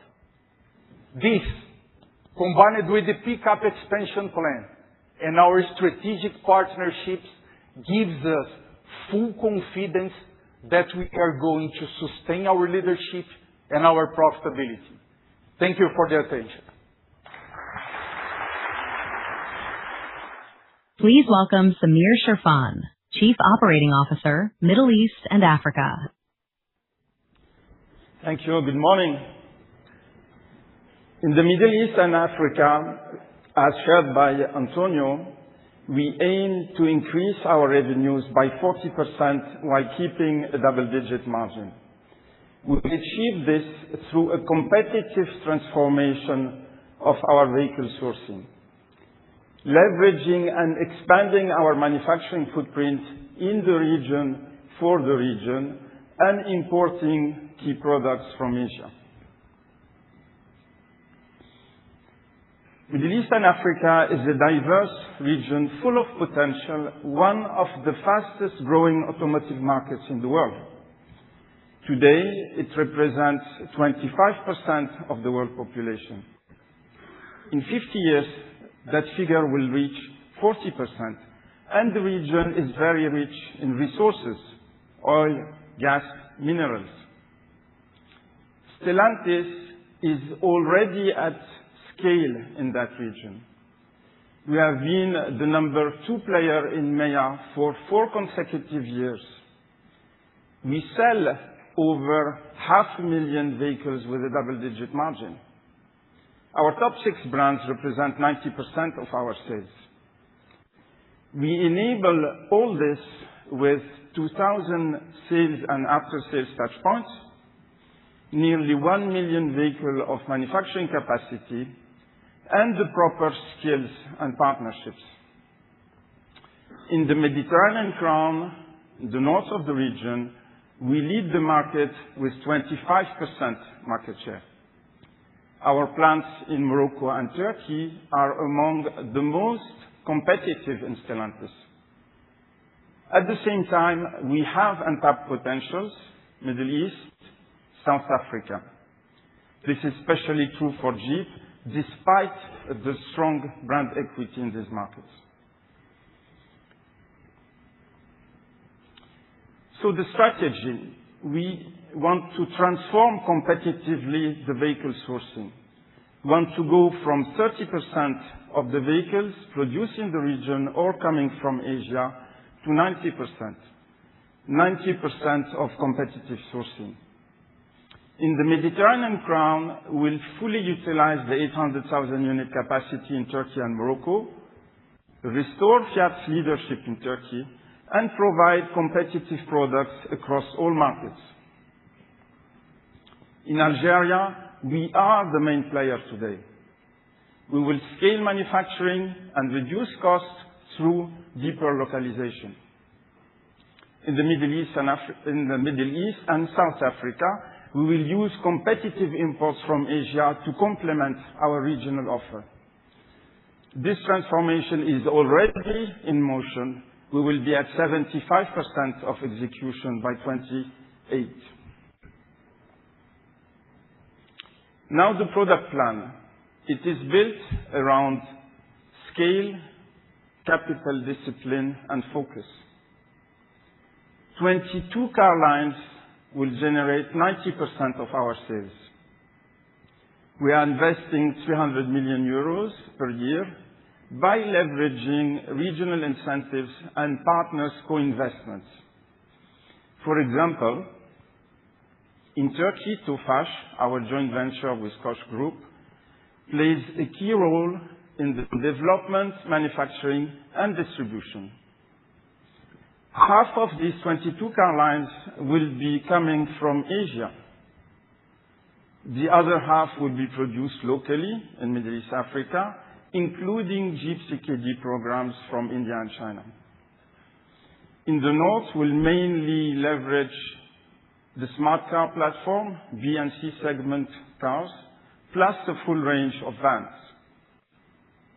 In the south, we will complement with SUVs and pickups sourced at best benchmark costs from Asia. To conclude, revenues up 40% while sustaining a double-digit margin.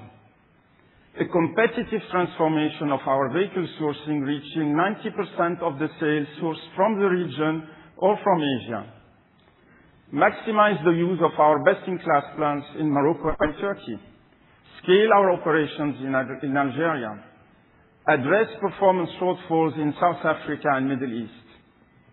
Middle East and Africa will continue to be a profitable business growth engine for Stellantis. Thank you.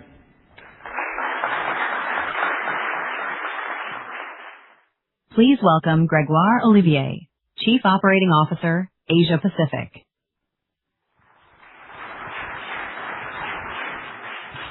Good morning, everyone. Being the last one before the break, I'm going to focus on the essential.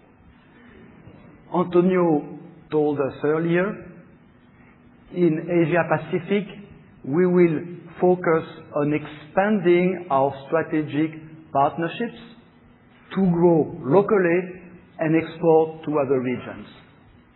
We have in APAC something unique, partnerships that no one else in our industry has. First, Leapmotor.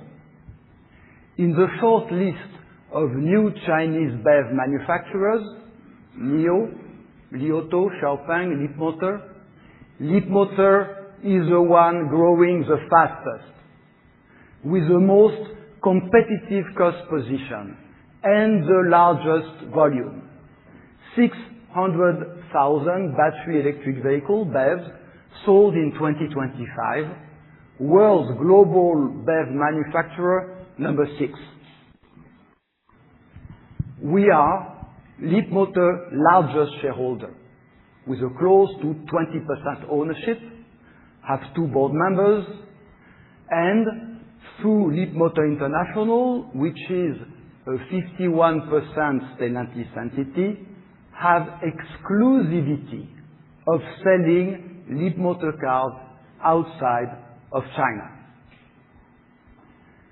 Leapmotor International gets the cars at cost from Leapmotor, and 18 months after launch is at 11,000 BEV sold per month in March and April, and growing. Second partnership, Dongfeng. Having launched Citroën in China in 1992, Dongfeng has been a partner of Stellantis for the last 34 years. We have decided with Dongfeng to develop and manufacture in our Chinese JV, DPCA, 2 new Jeep and 2 new Peugeot models that we will sell around the world. This new BEV and PHEV at Chinese cost for Jeep and Peugeot customers in a number of export countries will be a significant contributor to Stellantis' growth, profit, and energy transition. They will be mostly financed by DPCA, which will allow us to remain asset light in the region. And then Tata Motors.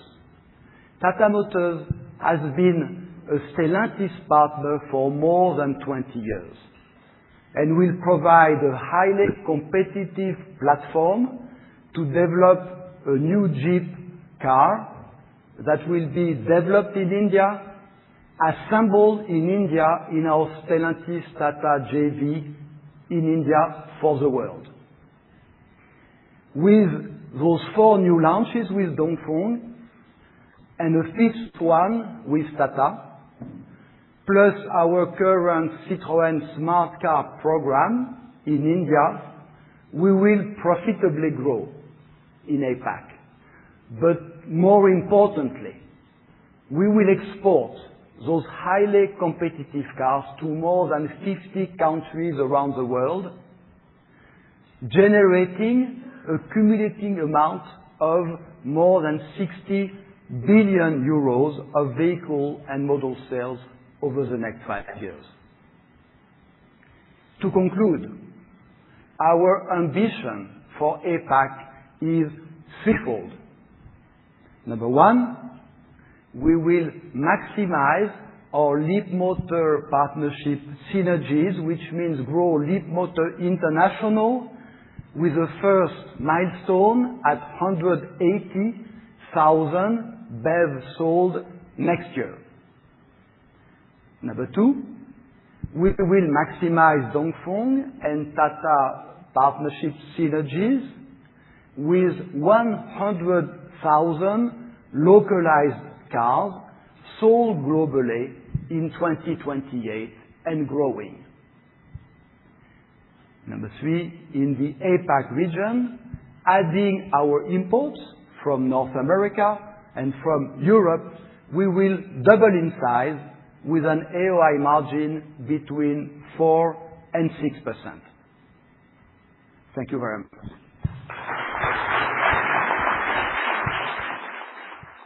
Please welcome back Charlie Chrisman. Well, I hope you've been enjoying our presentations so far today.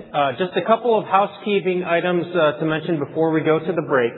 So for the next part of the day, we have some very exciting breakout sessions planned for all of you. These will be held in our design center, so we have some shuttles just outside to transfer you over. You'll get on them in the courtyard where you arrived this morning. Now, please note the color of your badges.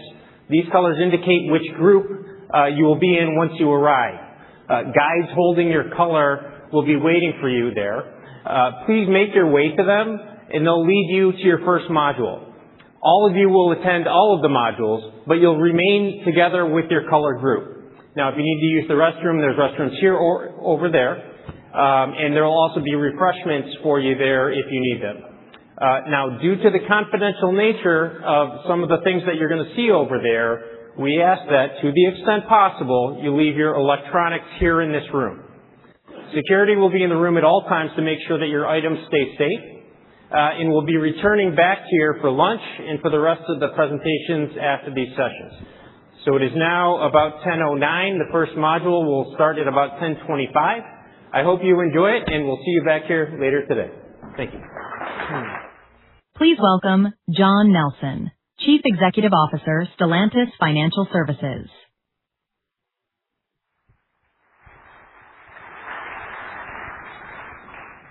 Good afternoon, everyone.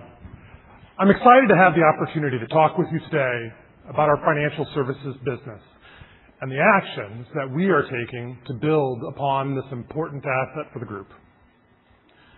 As Antonio highlighted, we have a well-established global foundation for Stellantis Financial Services that helps us to power customer experience. Now, this business may be larger than you know, having managed over 85 billion euros of average net receivables in 2025. In the next 10 minutes, I'll provide an overview of the foundation of this business and why it matters strategically to the group.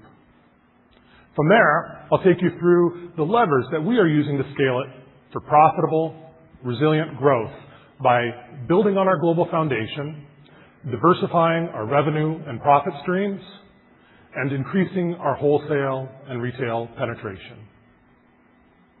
What results is a strategic asset for Stellantis that we will use to drive customer loyalty, engagement, and ultimately renewal.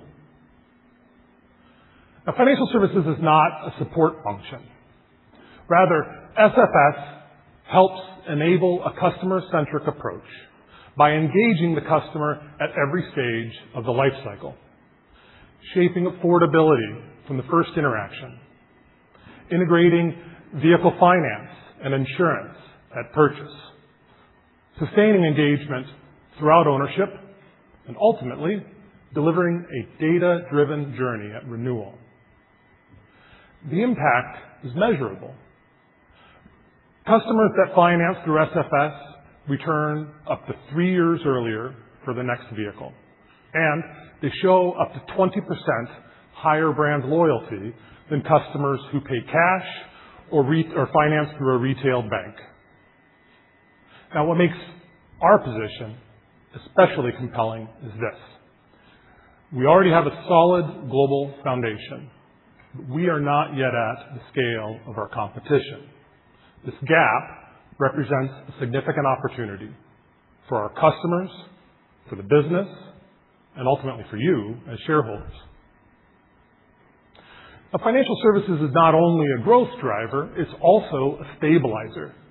When credit markets tighten and sales volumes contract, Stellantis Financial Services helps to keep the business moving. It provides credit to dealers and to retail customers precisely when outside financing is drying up, stimulating demand when it matters most. Equally as important, the portfolio generates cash and profit even as sales slow, sustaining the business through downturns without the need for significant additional resources. And when markets recover, SFS is the engine that helps to recapture customers and accelerate sales velocity. It doesn't just help us to survive a downturn, it positions us to emerge stronger. Now, as mentioned previously, Stellantis financial services entities managed average net receivables in 2025 worth over 85 billion euro. We operate across key markets worldwide with captive consolidated businesses here in the United States, Brazil, China, and Morocco. Strong joint ventures also with leading partners across Europe, Turkey, Argentina, and Mexico. And we're not done. In the near term, we're targeting expansion into Canada and into select markets in the Middle East and Africa. Markets where Stellantis already has a meaningful commercial presence and where a stronger financial services capability will directly support the group's growth and profitability and resilience. Nowhere is our execution and our opportunity more tangible than it is here in the United States. We acquired our U.S. captive business in 2021. At that time, we had almost 1 billion euro in net receivables in that business. Today, the portfolio in the U.S. stands at more than 21 billion euro, 25 times its starting size. We are the number one financer of Stellantis-branded new vehicles in the United States, with new originations exceeding 1 billion euro per month. But our growth has been disciplined. An average retail FICO score of 762 reflects the credit quality that we have built into the portfolio. But our runway for growth remains significant. We have line of sight to doubling the portfolio over the medium term. Our recently approved industrial lending company bank charter will help to accelerate this, lowering our cost of funding, expanding our product offerings, and improving net interest margin. The U.S. is the playbook. Enter a market, scale with discipline, support dealers and customers. And what results is a generation of profit and cash flow. We continue to use this model as we scale the business in the U.S. and as we enter into new markets. What results from this is a very clear path to growth built on 3 executable priorities. First, we will build on our strong foundation and we will grow our geographic footprint, expanding our activities into Canada and the Middle East, as I mentioned. Second, we will continue to scale our insurance and ancillary service offerings alongside traditional financing. Profit from these will double between 2025 and 2030, broadening our revenue base and reducing earnings volatility. Now, lastly, while our activities in Europe are more mature, meaningful headroom remains to grow wholesale and retail penetration to competitive benchmark levels in many markets, most notably here in the United States, where we're still in the process of scaling the business acquired in 2021. But closing the gap to these benchmarks is not some distant ambition. We are investing now in dealer and customer-facing tools and systems and in a broader, more compelling suite of finance and insurance products. Better experiences drive higher penetration, and higher penetration drives growth. So let me bring this to the bottom line. These initiatives will drive adjusted operating income above 1.5 billion euro by 2030, with a midterm return on equity that's in line with industry benchmarks in the range of the low to mid-teens. Now, I'd like to address 2025 directly. Our results here were affected by an industry-wide motor finance redress program in the United Kingdom and by lease portfolio impairment charges that were tied to residual value deterioration primarily related to 2 now discontinued nameplates in the United States. These issues are largely behind us, and the trajectory for 2026 forward reflects the underlying earnings power of the business and of the asset portfolio. Now, SFS will largely fund its own growth with limited net investment required from Stellantis through 2027. But from 2028 forward, financial services turns cash flow positive for the parent, and net dividends to Stellantis grow progressively from there, reaching 500 million euro in 2030. In closing, we are transforming financial services into a lifetime customer engagement business. This business is a counter-cyclical shock absorber that reinforces the group's resilience across the cycle. We're actively scaling an 85+ billion euro platform with significant upside ahead, resulting in a high-return growth engine, one that will deliver more than 1.5 billion euro of AOI in 2030, along with a growing dividend contribution to the group. This is the full picture of Stellantis Financial Services: expanding, resilient, and increasingly valuable. Thank you. Please welcome João Laranjo, Chief Financial Officer of Stellantis. Thank you. Good afternoon, everyone. It is a privilege to be with you on this important day for our company. Over the next 20 minutes, I'll present to you our Fastlane 2030 financial framework.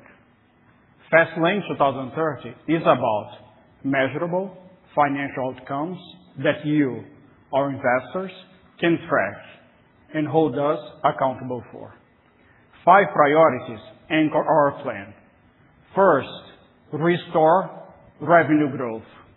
By 2030, revenue will grow by more than 20%, driven by broader market coverage, a stronger product portfolio, and sharper local execution. Second, deliver structural cost reduction. Through a comprehensive value creation program, we are targeting 6 billion euros of annual cost reduction run rate by 2028. Third, scale financial services. By 2030, financial services is expected to contribute more than 1.5 billion euros of incremental AOI. Fourth, allocate capital toward our highest return opportunities. Over the planned period, we will deploy more than 60 billion euros of investment based on a disciplined, return-based approach to capital allocation. And fifth, generate sustainable profitability and free cash flow. Each year of the plan will deliver improved results, leading to 7% AOI margins and 6 billion euros of annual free cash flow by 2030. Let me now turn to the financial path through 2030. Revenue growth of 23%, from 154 billion euros in 2025 to 190 billion euros by 2030. This revenue growth is broad-based, and I'll walk you through the contribution by region shortly. Value creation program to deliver 6 billion euros by 2028 and continue to increase through 2030. This is structural, multi-year, and embedded in how we operate.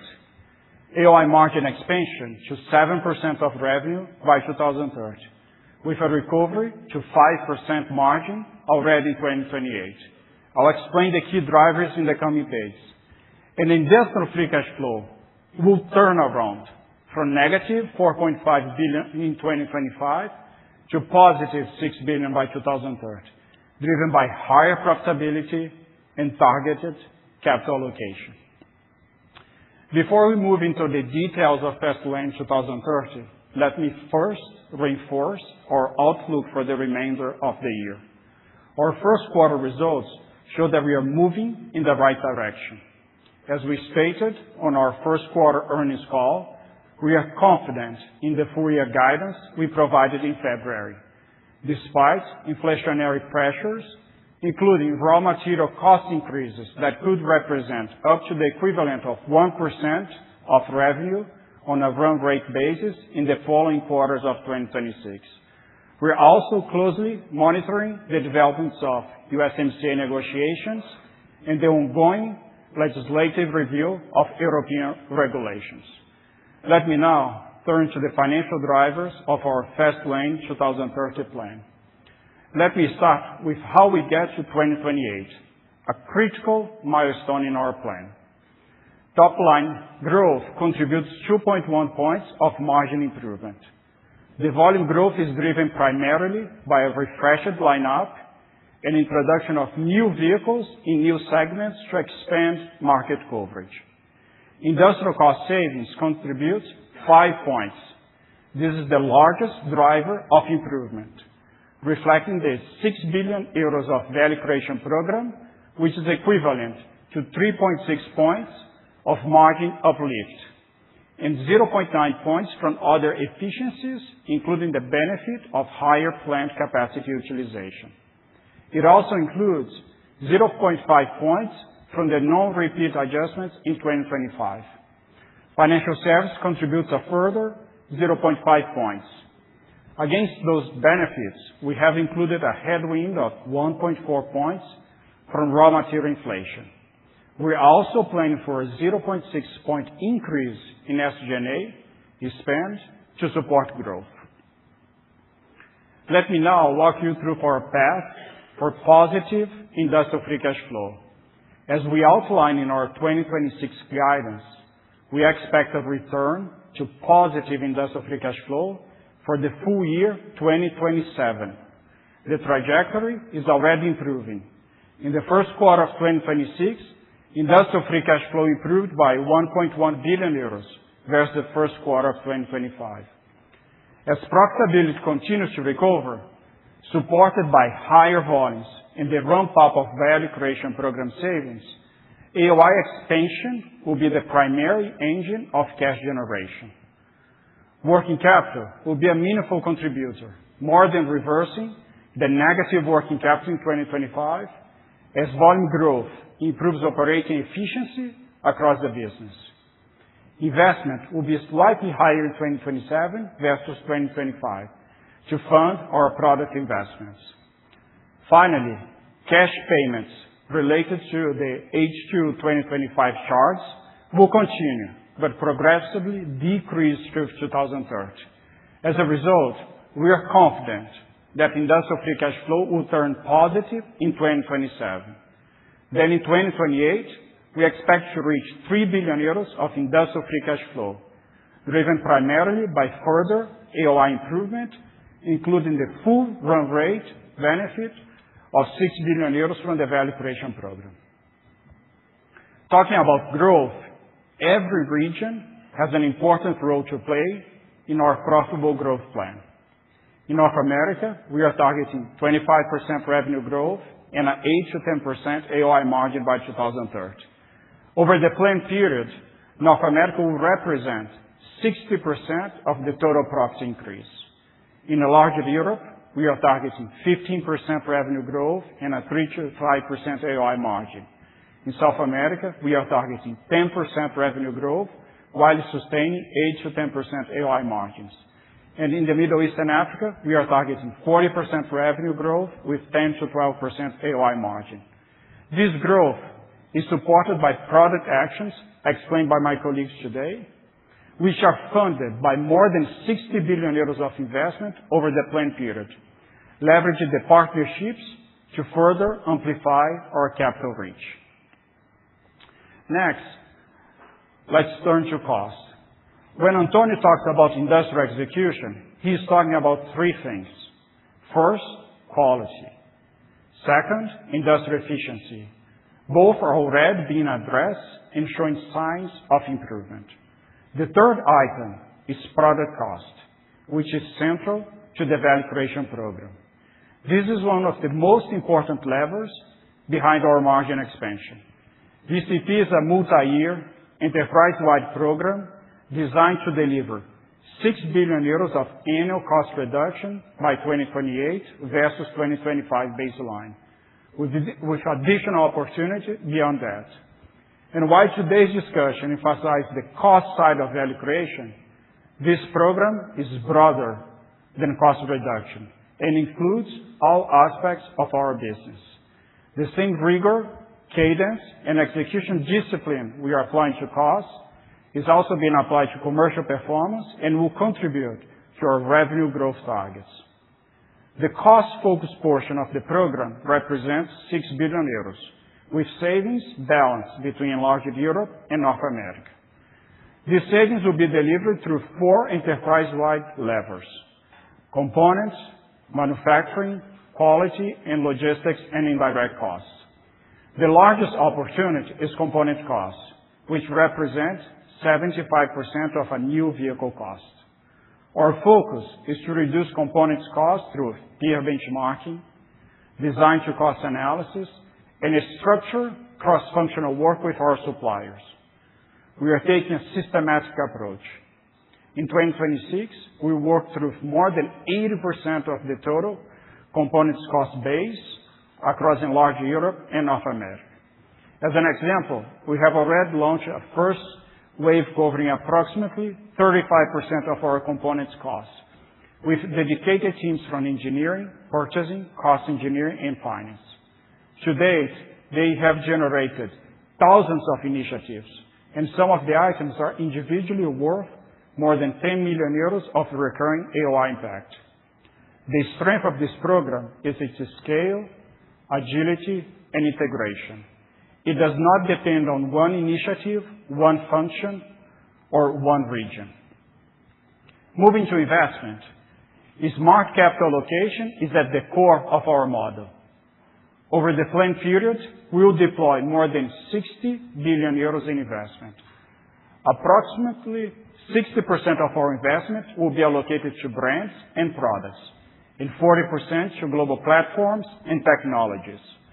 Within product investment, the largest allocation will go to North America, 60% of the product investment, or approximately 22 billion euros during the planned period. This will ensure strong support for our largest profit pool opportunity. Throughout the plan, we expect annual investment to remain stable at roughly 7% of net revenues, supported by the benefits of our global scale, global platforms, and strategic partnerships. Turning to the balance sheet, our priority is to convert margin recovery into sustainable cash generation while preserving a strong and flexible financial position. We enter the plan with 6.7 billion euros of industrial net cash at the end of 2025. From 2027 onward, we'll generate positive free cash flow after fund investment at 7% of revenues. This cash generation will support shareholder returns while maintaining a strong balance sheet with more than 15 billion euros of industrial net cash and approximately 57 billion euros of total industrial liquidity at the end of 2030. If we step back, the plan we have outlined today is designed to make Stellantis a fundamentally more resilient company. That resilience starts with a more diversified global revenue base, higher capacity utilization, cost-efficient platforms, and smart capital allocation. It is reinforced by partnerships that amplify the impact of our capital, technology flexibility across regulatory environments, a growing financial service contribution, and a strong liquidity profile supported by positive industrial free cash flow. Together, these pillars gives us the ability to navigate volatility, continue to invest for profitable growth, and protect shareholder returns through the cycle. Let me close by summarizing our Fast Lane 2030 financial targets. We are moving from the reset in 2025 to stabilization and renewed growth in 2026. Our first quarter performance confirms that we are on track with our 2026 guidance. From there, we expect continuous improvement, positive industrial free cash flow in 2027, 5% AOI margins by 2028, and by 2030, 109 billion euros in revenue, 7% AOI margins, and 6 billion euros of annual industrial free cash flow. These targets reflect the financial outcomes of the strategic choice we have already made across brands, regions, capital allocation, cost structure, and partnerships. Thank you for your time today.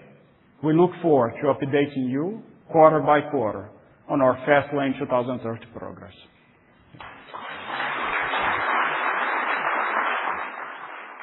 Please welcome back Antonio Filosa.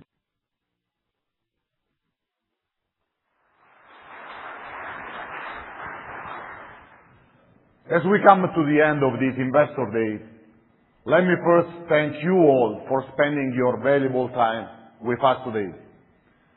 And I also want to thank all the people in Stellantis who have worked hard to support me and the management team in preparing the plan on this very important day.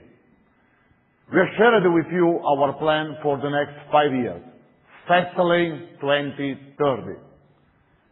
This plan maps the path forward for Stellantis, a journey which this team started nearly 12 months ago. At Stellantis, we move people with brands and products they love and they trust.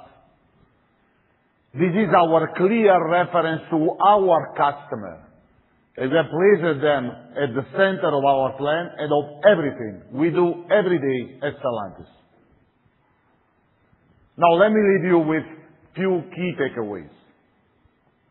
First, we simplify our portfolio with our 4 global brands and our 5 regional brands and Pro One business unit serving professional customers.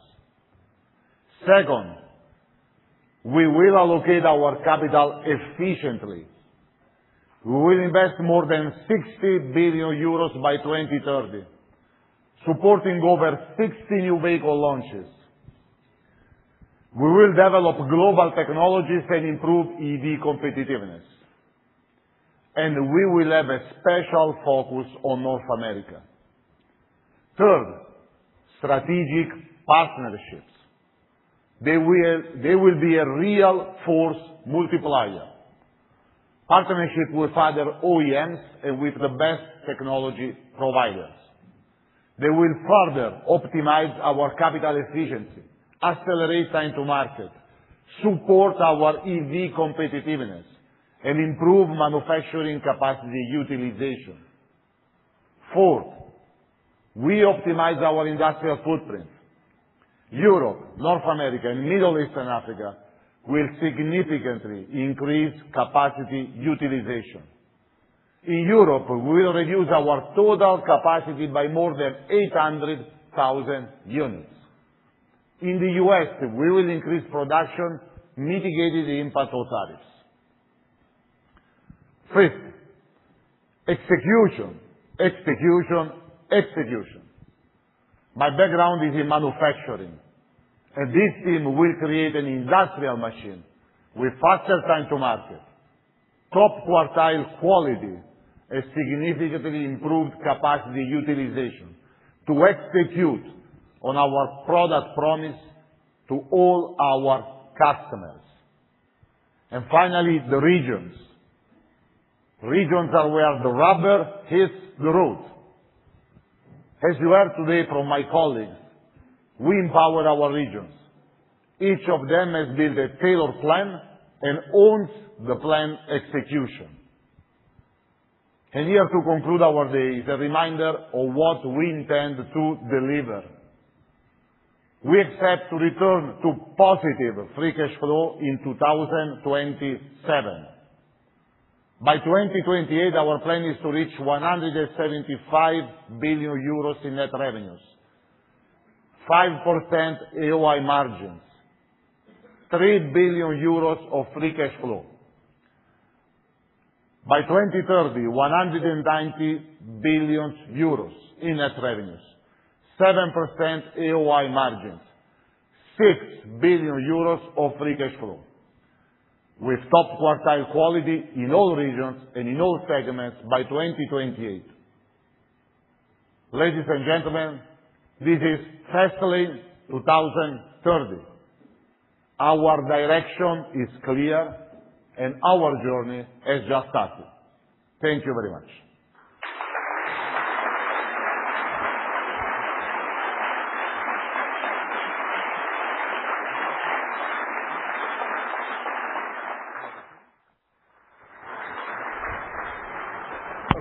Okay, we've now reached the Q&A portion of our agenda. So while they're setting up the chairs, I'll explain how it's going to work. Similar to how we do on the earnings calls, this will be for the sell-side analysts. Please ask one question and one follow-up. You will see my investor relations colleagues, Valerie and Stephanie, with microphones in the aisle. If you have a question, please raise your hand and they will find you. So we'll just invite the management team up once they get the chairs set up, and we'll be taking your questions. Thank you.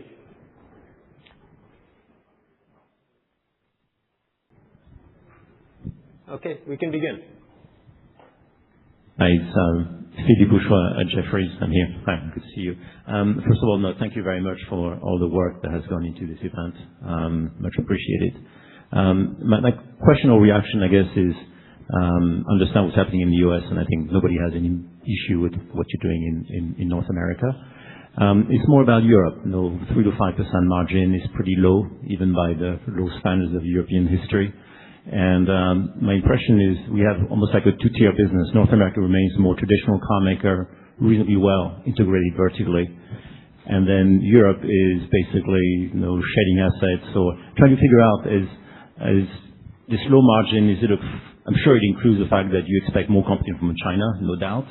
EVs may be dilutive, but also you disintegrate vertically quite a lot. So effectively, you may gain on capital intensity, but you will lose EBIT over time. And I'm just trying to understand that context. What is the strength of Stellantis long-term in Europe? Is it a distribution business?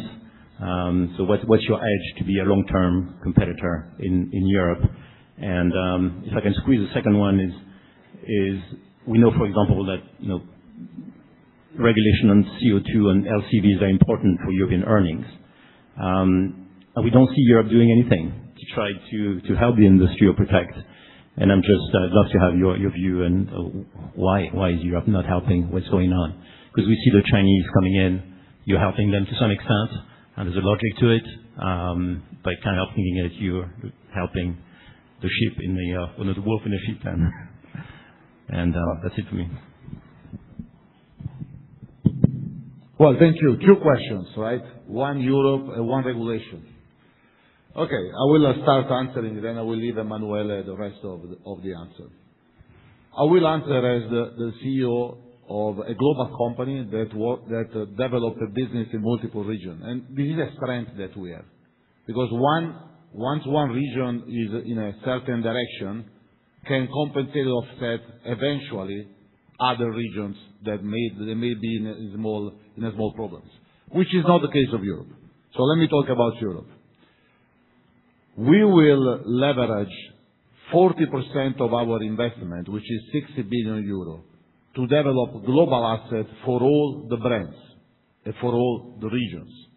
And then we will leverage the rest into the brands in the way 4 global brands, 2 being in Europe, will roll out first those global assets, and then we'll have all the other brands following. And what the region will do, they will work intensely with our brand to strengthen complementarity, which is something that we have geographically and as brand portfolio, and differentiation. So this is how we want to work margins in Europe better, on the efficiency of our global scale and on the differentiation of which one of the brands. Now we go into the regulation, and Emanuele is the best person to answer. But number one, we are having a very productive engagement with the Commission and with the institution in Europe. We are learning a lot. You mentioned regulation about light commercial vehicle. I believe we are not far for having a clear alignment on what that needs to be, which in our case in details is 5-year average on CO2 emission, that we understand might happen in 12 months from here. That will be very beneficial. The way we understand that the alignment is close, because both in ASEA and from the multiple interactions that we have with the governments and institutions there, we understand that everybody's aligning with the fact that those light commercial vehicle CO2 standards and targets needs to change, right? And it is just because we look at the customer and we understand what is the pain that he's feeling. So imagine a small entrepreneur, a florist, that owns a fleet of 5 vans and is very close to change those 5 vans into new ones, right? Because they are getting aged. Today, if he does arithmetics, he sees that total cost of ownership still is favorable to the old ones instead of electric ones. So it's postponing that purchasing. And this is when everybody loses. Because this florist will lose in maintenance cost. His fleet is getting aged, so he will pay more for maintenance. The industry will lose 5 new units that could be built and delivered. And the environment loses because those 5 old vans, they pollute more than any other combination of any powertrain of 5 new ones, right? So we understand that by a constructive and constant dialogue with everybody, this alignment is very close and we expect happening in the next 12 months. Said that, our plan is resilient. So our plan will go in the direction that you saw, with or without those that we expect as the final alignment of regulation. And Emanuele, if you want to add something.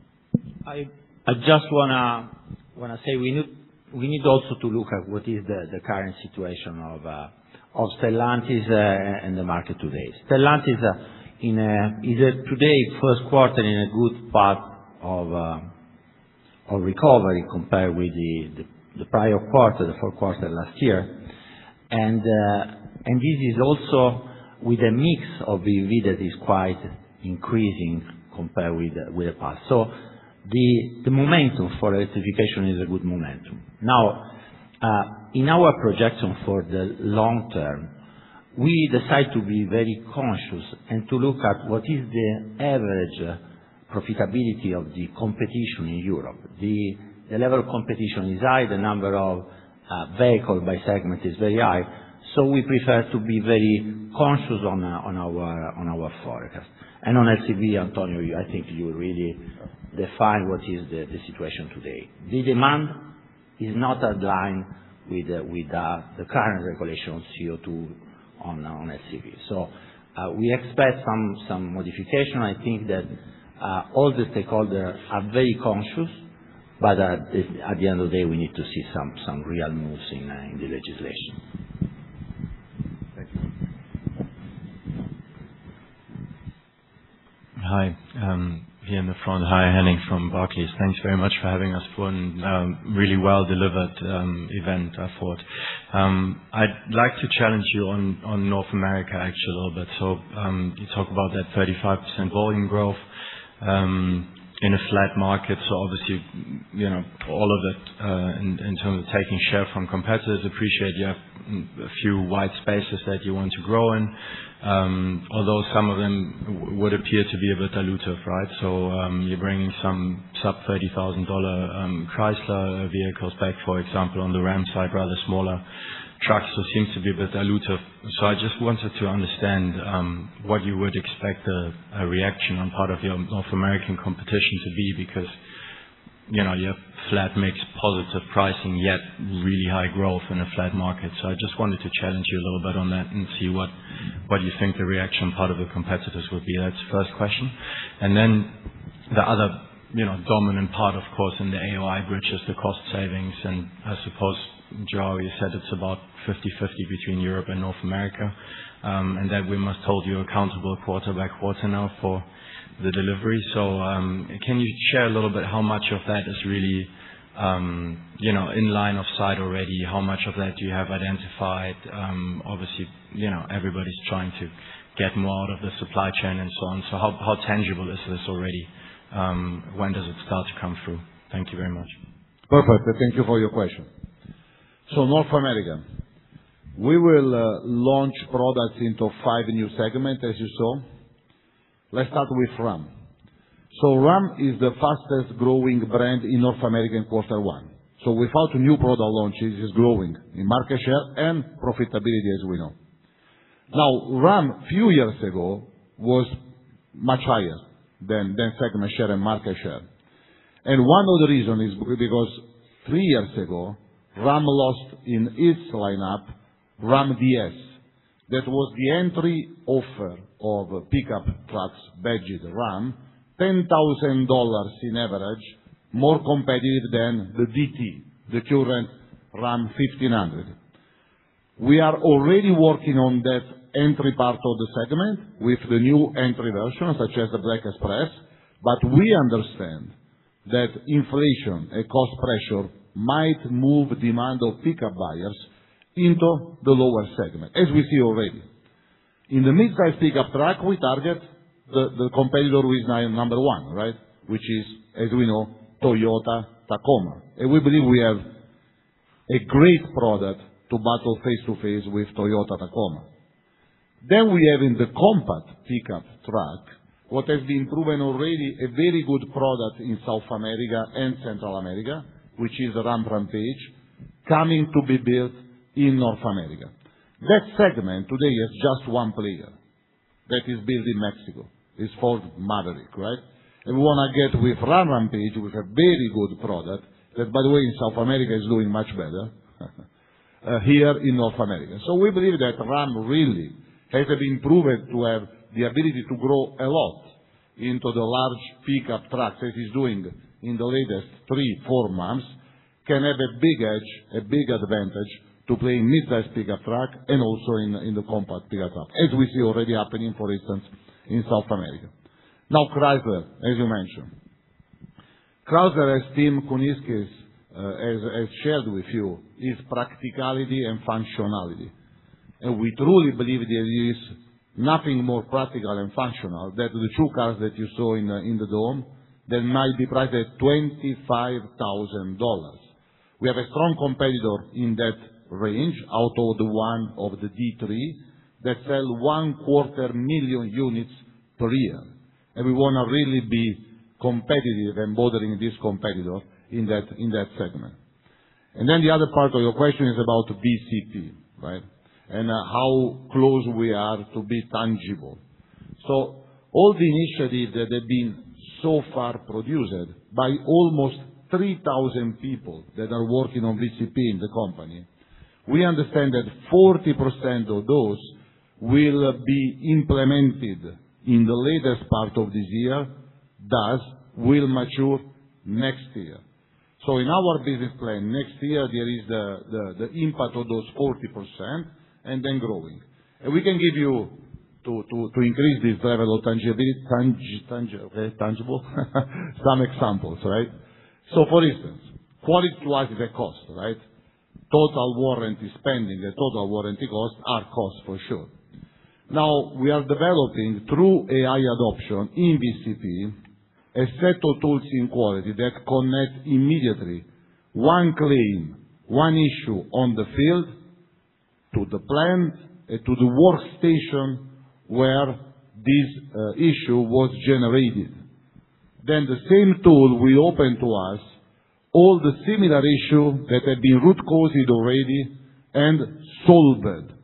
So now we have in seconds, in minutes, an encyclopedia of possible root causes and possible fixes that will fix that problem in the field, thus will stop the recurrency, thus will be beneficial to total warranty cost. Now you go in the plant again, manufacturing, and you see preventive maintenance. So preventive maintenance before was a very articulated discipline to understand on the cycles of use deterioration of components. Now AI, as we are applying, will provide to the maintenance team immediate signals of early deterioration that would imply to go preventive instead of be corrective. So those are breakdowns that you avoid in the plants, that we spend less money or none, right? Just the ones needed to give maintenance. Those are just two examples, by Joe, if you want to. Okay. Unless you want more, but that's all. Thank you.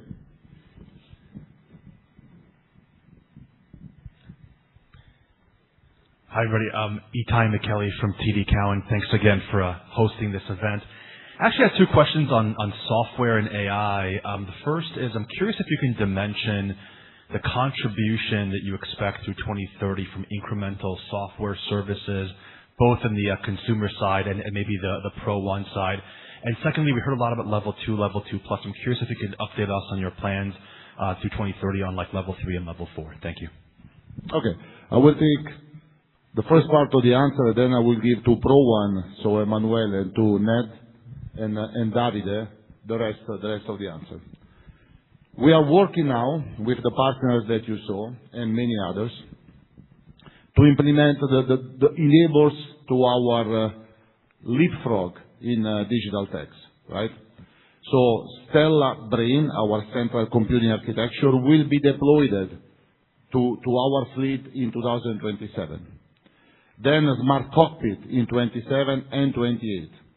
Finally, Auto Drive in 27 and 28, and AI assistance in our car in the same time frame. And by 2035, we will have 70% of our fleet with all of that. That means revenue stream coming out of that. And then if you want to answer on Pro One. So on Pro One, there has been a shift in what are the success key factor for being number one in a light commercial vehicle. Before it was just a matter of serving the best possible product for our fleet customers. Today, the shift is not only having the best possible product, but offering a full ecosystem of services. And this is exactly what we are looking for, and we are building. Actually, we already launched the program in some countries in Europe, so it's ongoing. The target is easy: reducing the total cost of ownership, guarantee the full uptime of the vehicle, of the fleet that are circulating, and this is where we are working on. On this, the AI is a fundamental rule because it's an enabler of providing the best possible services within the TCO management and the fleet management. So on the software side and ADAS services side, we are not breaking down software revenue, as you know, but eventually down the road, we'll probably break down the software revenue. I can tell you that our service subscription revenue grew roughly 50-60% this year. So significant growth in the service. We expect that service revenue is going to continue to grow at that scale. We cleaned up lots of service offerings, standardized between Europe and the United States, cleaned up, experience. So we see usage growing, not only subscription revenue, but usage. So sort of a churn rate has dropped. So we keep over 92-93% of the customers that subscribe. They stay with our service on the consumer side. And then on the pro side, we have this free to move fleet service offering that we're now bringing to the United States and creating with Emanuele a set of services that we're going to turn into a service offering for the pro. And we expect that very similar take rate and a very similar churn rate based on our learnings from consumer side to stick. We have learned how to manage the services part of the business. On the ADAS side of things, as you've seen, what we shared today, we took roughly 70% of cost out of existing system on L2+. What does that mean? It means we can put it in much more cars today. The typical offering on the L2+ on our premium trim vehicles is roughly 2,000, sometimes 2,500, depending how these things get priced.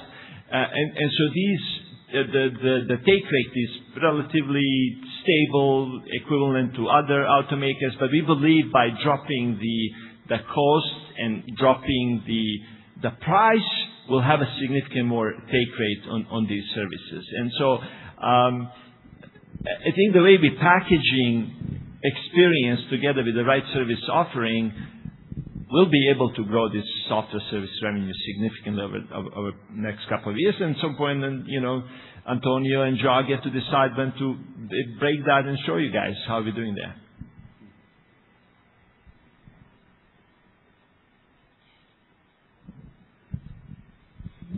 Yes. Hi, Michael Foundoukidis, ODDO BHF. Two questions also on my side. Sorry to come back on this, but on VCP and pass-through assumption, the 2028 margin bridge seem to imply a very high pass-through of VCP to AOI, despite the competitive environment that you presented. Could you explain us how it works? Because I guess that most of the OEMs, if not all, are looking in the same direction as you are in terms of cost and in terms of competitiveness improvement in the coming years. And maybe a second one, a quicker one on platforms. You presented STLA this morning. Could you help us or me understand better what numbers of platforms do you have today on passenger cars, and what would be that figure in 2030 from now in terms of simplification? Thank you. Okay. So I will start answering the first question on VCP, and then Joao will complement, and Davide will talk about STLA. So on VCP, what we said before, we have an objective of 6 billion euro run rate. What will happen by the end of this year, that among all the initiatives that we started, and we already brought ahead, 40% of those will start making money for us. That means that we have a pass-through in 2027 already of 40% of that objective. So which is over 2 billion. It's 2.4 billion. And this is the first part of your answer. Then if you want to... Yeah, just so a few things. You're right, it's 6 billion euros of full impact on AOI and cash. And to put that in perspective, our total cost of sales, it's more than 100 billion euros. So if you put that in perspective, in percentage, it's not something unusual or something that other OEMs are not able to achieve. That does not include headwind because, especially raw materials, we put that separate. So we are confident based on the benchmark that we have done so far and the initiatives that we already see that we can accomplish that number, which is a net number that would flow through the P&L, and we also see the cash benefit on that. On STLA, as you have seen, STLA is the first very modular platform by design that we are putting on the market starting from next year. We are getting rid of our own boundaries that we were constraining ourselves in terms of segmentation, in terms of dimension, and we are really addressing the modular concept as the base concept of the platform, where, as you've seen with the software that started with the central compute, that is as powerful to integrate various modules, then we're able to expand the coverage of this platform from the B to the D segment and from the IEC and the heavy electrification up to the BEV. So that would cover from B to D. That would realize over time basically 5 platforms that we have today to become one. So all these segments will converge over time to that. When we think about that by 2030, 3 platforms are going to be global platform with 50% of the volumes. When I count for the more regional platform, I add up other 2 platforms, and we're making basically up to 75 to 80% of the volumes. Then there will remain over time on regional platforms like Middle East and Africa, South America, and in certain segment, of course, North America, some regional platform. And by the end of the next plan, so we're thinking about 2035, then that's where we are halving basically the number of platforms as STLA has matured and has consolidated the 5. And the electrification roadmap in Europe has basically matured, so to converge to unique powertrain lineup.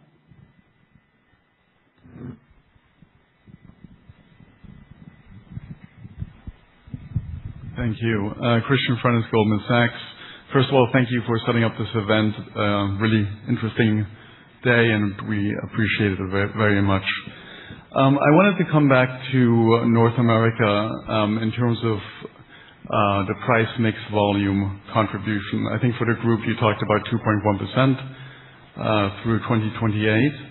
And I'm wondering, for North America only, what your assumption for price mix volume is, and specifically, when we think about the Ram contribution, there's a lot of new product being launched there. How significant is the Ram contribution, and what's the cadence of it? When should we expect the most significant impact? That's my first question. And I have one quick follow-up as well, which is just on the raw material side. You talked about 140 basis points, I think, of headwind, and I think it was mentioned that 100 basis points of headwind already in the second half of this year, if I heard it correctly. Could you elaborate on what your expectation is for 2027? Thank you. Perfect. I will start the answer. So how relevant is RAM today and the future? Very relevant. Very relevant. It is relevant already today with the pickup offer, the van offer that he has in the market. Will grow in relevance starting from 28, actually end of 27 and 28, 29, with the launch in North America of the mid-size pickup truck and of the compact pickup truck. So the relevance is already very high in volumes, 500,000 units sold last year, in profitability overall and per unit. And our plan is to keep pushing on such a beautiful brand with a very strong lineup for the future to make sure that we accelerate on that. And the crucial year is 28, because it's when all the volumes, all new launches will be materialized on the market. On the inflation? So just to answer just to complement on the volume mix price for North America, of the 2% that I showed on the group, half its price, and that price is for North American price that we have already taken, so that's a carryover that we are assuming that is going to continue, given the inflation that we see on the market. During the plan period, 28, 29, 2030, the mix VAS 25 in North America will be basically neutral, because we have benefits of regulation easing, but we are introducing vehicles in lower segments that has lower margins than we have. So mix in North America is flat, and for the group as well, because for the group, North America is the one that is growing the most, so has that positive market mix, but it's offset by the increase on LEV in Europe. So mix is both neutral in North America and for the group. On the raw material, what we are seeing, and we're going to start seeing already in Q2, it's about 1% of raw material increase year-over-year. Not exactly 1% in Q2, but will grow to up to 1%. And then in 2027, we expect that right now, if price continues as it is today, we're going to continue to see a headwind, because first hedges we're going to roll off, and also right now we have steel contracts that are usually 1 year, and then we would renegotiate the contract. So raw material, we are forecasting, as we saw in the walk, by 2028, 1.4 points of increase. Basically, we are assuming the current price that we have right now, including the negotiations that we would have next year. Okay?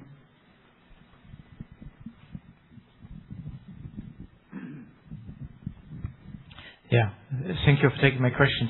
I try to constrain myself to 2 questions because I probably have 10. I'm Horst Schneider from Bank of America. I've got the first question, please, is on, I'm not sure if I missed that, but when you say that you plan for positive pricing in your bridge, can you maybe outline what you assume for which regions and where maybe the pricing is negative, where it's positive? Because for car makers, it's unusual, the assumption of positive pricing, because usually in cars we have got negative pricing, right? So maybe you can explain that a little bit better why. The second one is, I do not fully understand the growth targets for Europe and for MEA. That looks very high. So in here you have got the partnerships with Leapmotor. So maybe you can break that up. What comes from Stellantis itself and what comes then from Leapmotor and the JV? So the background of that question is also, I want to understand what I need to strip out then at the end of the P&L from the minorities. Thank you. Okay. I will take the second question, and then I will give Joao the answer for the first question. So let's go MEA first. Right? MEA will grow 40% in revenue in the plan. Today, MEA is already the second, Stellantis is the second automaker in the region. It's very profitable already, with 30% of the overall volume that we sell in the region built in the region. And the region is very competitive. So the major force of acceleration is to go from 30% of what we sell in the region built in the region to 90% as a combination of a very high product localization and the very competitive vehicles that will come from Tata, Jeep branded, from Dongfeng, Jeep and Peugeot branded in some markets, and from Leapmotor. But the highest concentration of growth will happen because we will build more in the region. Turkey is going to ramp up a lot by using the very strong industrial footprint in Tofas. Algeria, we are going to invest in additional manufacturing and other partnerships that we have in the region itself. In Europe, what we see is that already Leapmotor is a strong example of growth, right? From 0 to 34,000 units sold last year, this year more than double. Then we are industrializing with this partner, Madrid, and we will put in Madrid 2 SUV segment. Then we're already now prototyping the first vehicle built on one of our 2 lines in Zaragoza. And leveraging this partnership, we are putting an Opel on top of that as well. So a big step forward because of Zaragoza and Madrid. Then Dongfeng. So with Dongfeng, we plan to materialize an agreement to share capacity at Ren and to put in Ren their top-tier brand, which is Voya. So yes, the contribution of the partnership is growing in Europe, as is growing each one of the brands, the 5 regional brands that Emmanuel has shown in the plan as well, through high differentiation. You want to take the other? Yes, sure. So a few things on the price, just to make sure that it's clear. We are not in the plan forecast additional price increase for now. What we have and what we showed in the walk, we are walking Invest 2025, and what we have there is the impact of price that we have already taken, the carryover price, which is positive in North America, it's positive in Middle East and Africa, it's positive in South America, and it's negative in Europe. Going forward, we are not planning for any price increase, despite all the inflationary pressures that everybody's seeing. And if we look back 5, 10 years, we have seen over time car prices increase, but we are not taking that in consideration, and will depend on the pressure that everybody's going to face on inflation, not only from raw material, tariffs, and other headwinds. Okay.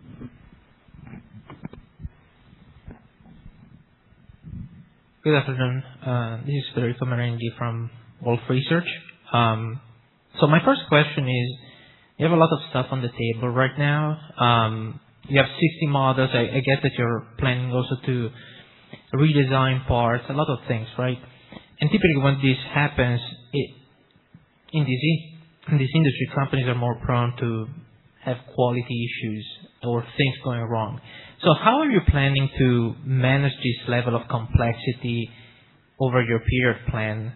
And my second question would be, if you could talk a little bit more about the commercial vehicle initiatives in the U.S. and how much are you embedding of basically improvement in the region versus your competitors? Thank you. That's great. Thank you, because you touched an element that I really like to work around, which is product quality. Right? So let me give you a little bit of numbers on product quality. So we measure product quality with a lot of indicators. The one that has the highest correlation to what happened in the field is what we call 3 mils kppm. So 3 mils kppm has been improved globally 31% so far, being the highest improvement coming from North America.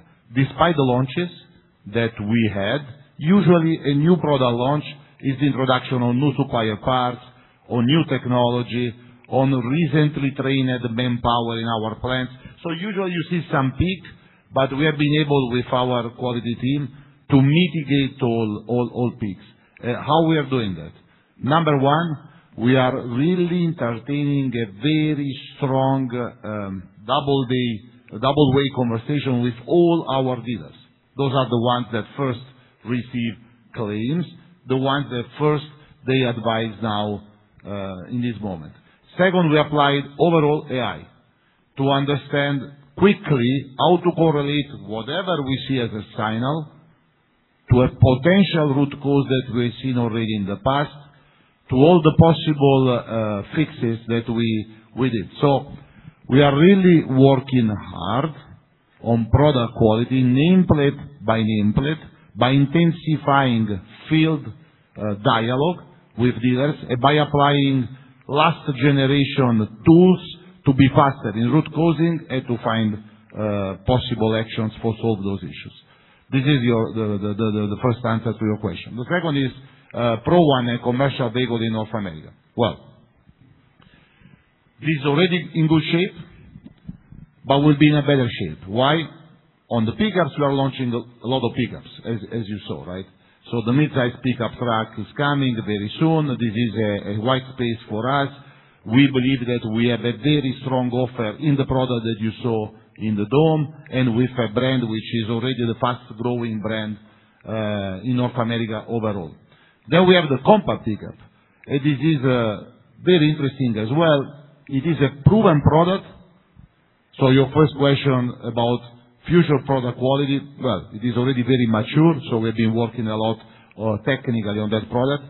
It is doing very well on a similar consumer to the North America, which is the ones that are our consumer in Brazil, and not only in Brazil. And then it's a segment where basically today there is just one competitor that is built in Mexico currently. So we believe that on pickup truck, our brand, our plan, and our brand are very strong to be successful. And on vans, at the beginning of this year, we will relaunch in North America, in US as well, the CD, so the small van, and this is a white space for the industry, not only for us. Because today no one is there, and as much as we understand, our competitors will have something in 24 months from now. So we will have 2 years of anticipation of what we believe for the logistic last mile deliveries is getting a very hot market in many urban areas in the United States. Thank you. Thank you. Martino De Ambroggi, Equita. The first question is on the recently announced partnerships. Just to understand, if you could quantify what is the impact on the 6 billion cost savings coming from these partnerships or other impacts. And I suppose you will continue to look for additional agreements which are not factored in the business plan, so will be eventually an add-on, I don't know, Maserati, if it's something conceivable or not. So the second is on the trying to summarize the light commercial vehicles and the Pro One and so on. I remember a few years ago, you made an event in Balocco telling that this business, truck and LCV, were 1/3 of sales. You never disclosed the profitability, but probably was much more than half of the profitability of the group a few years ago. Could you share with us what is the current starting point and what is the arrival point that you have in your 2030 targets? Thank you. Okay. So BCP and the 6 billion, those are what we project as saving of the current cost structure. Obviously, we will learn a lot from the partners. We will learn how to develop faster, how to introduce faster additional cost saving ideas. But those are the saving on product costs mainly, but also manufacturing costs, on quality costs, that we see on the current cost structure. It will be accelerated by the additional learning, but today it's fueled by what we see today by benchmark our products to our competitors' products. That is the answer on the 6 billion, and how still marginally, but I'm sure they will improve. The partnership will jump in to give us even more idea to improve the current cost structure of the product of Stellantis. You want to take the... We don't disclose. Yeah, we don't disclose the figures for the Pro One, but obviously it's a very important part of our business everywhere, and especially in Europe and North America. It's like 3 years ago.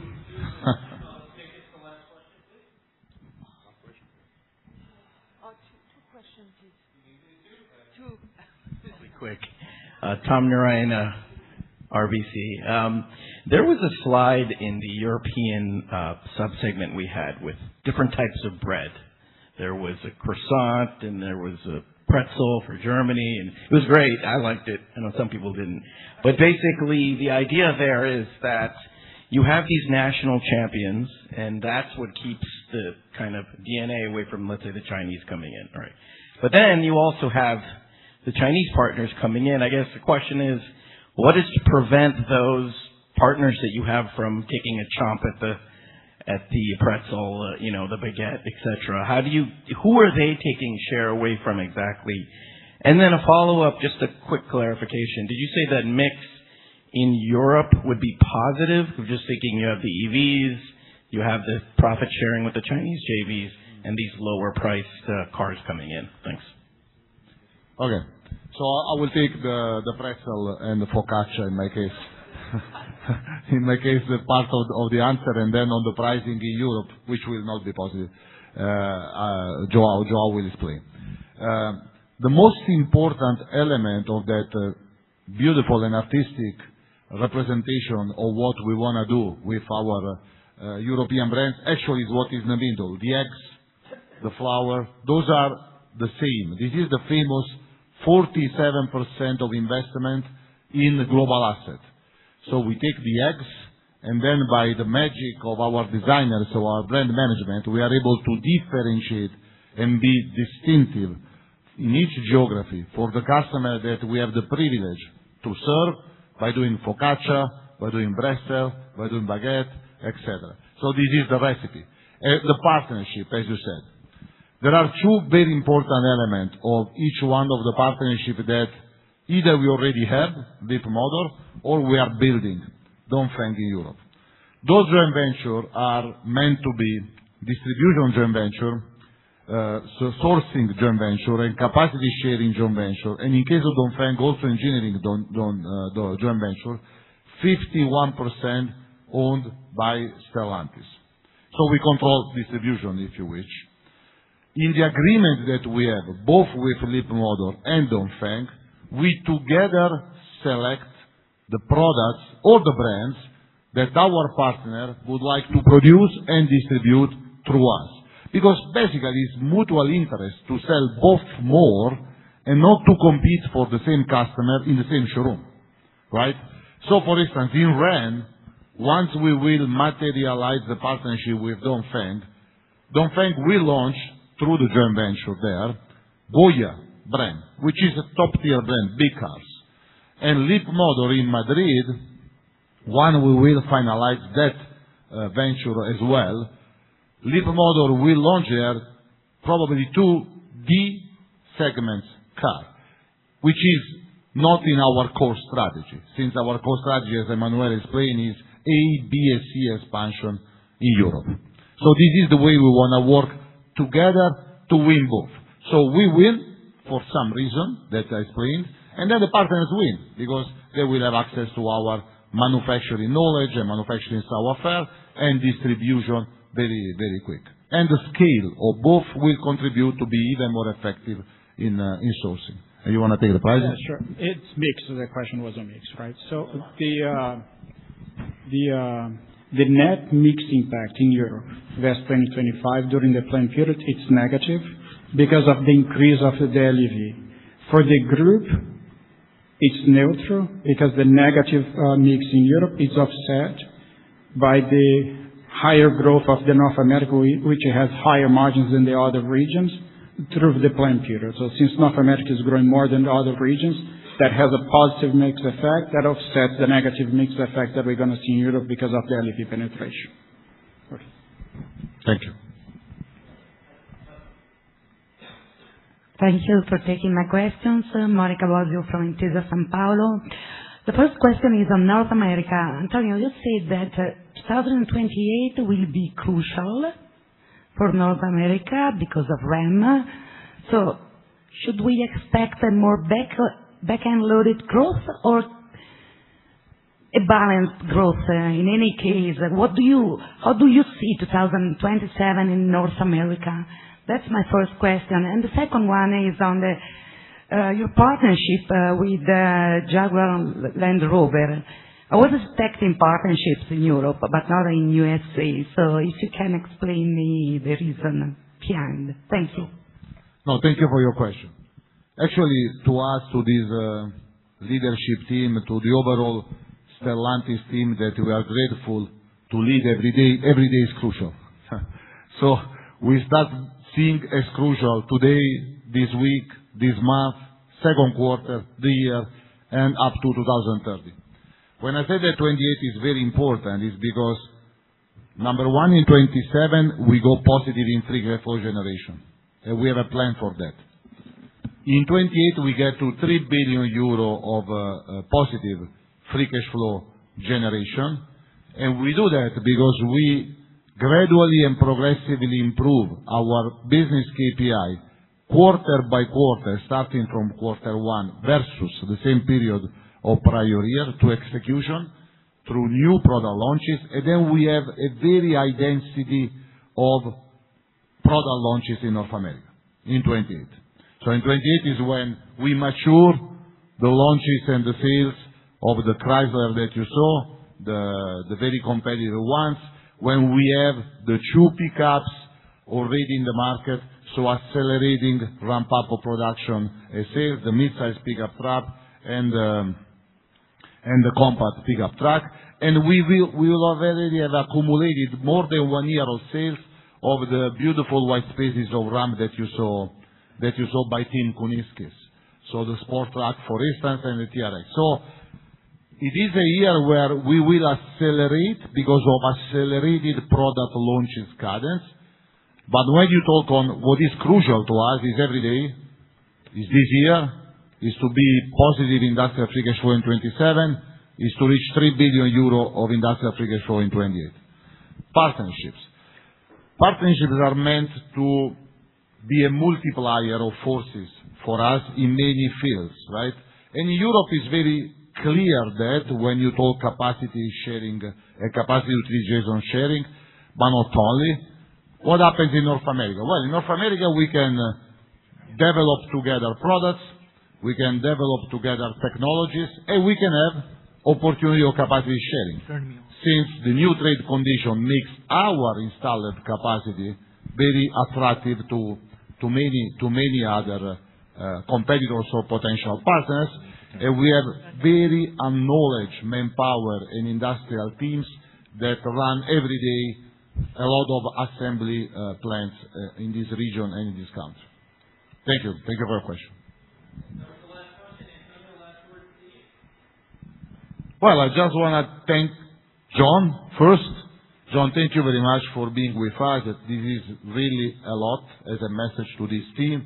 We really appreciate your time. I know how busy you are every day, and we are very happy to share Fastlane 2030 with you in first person.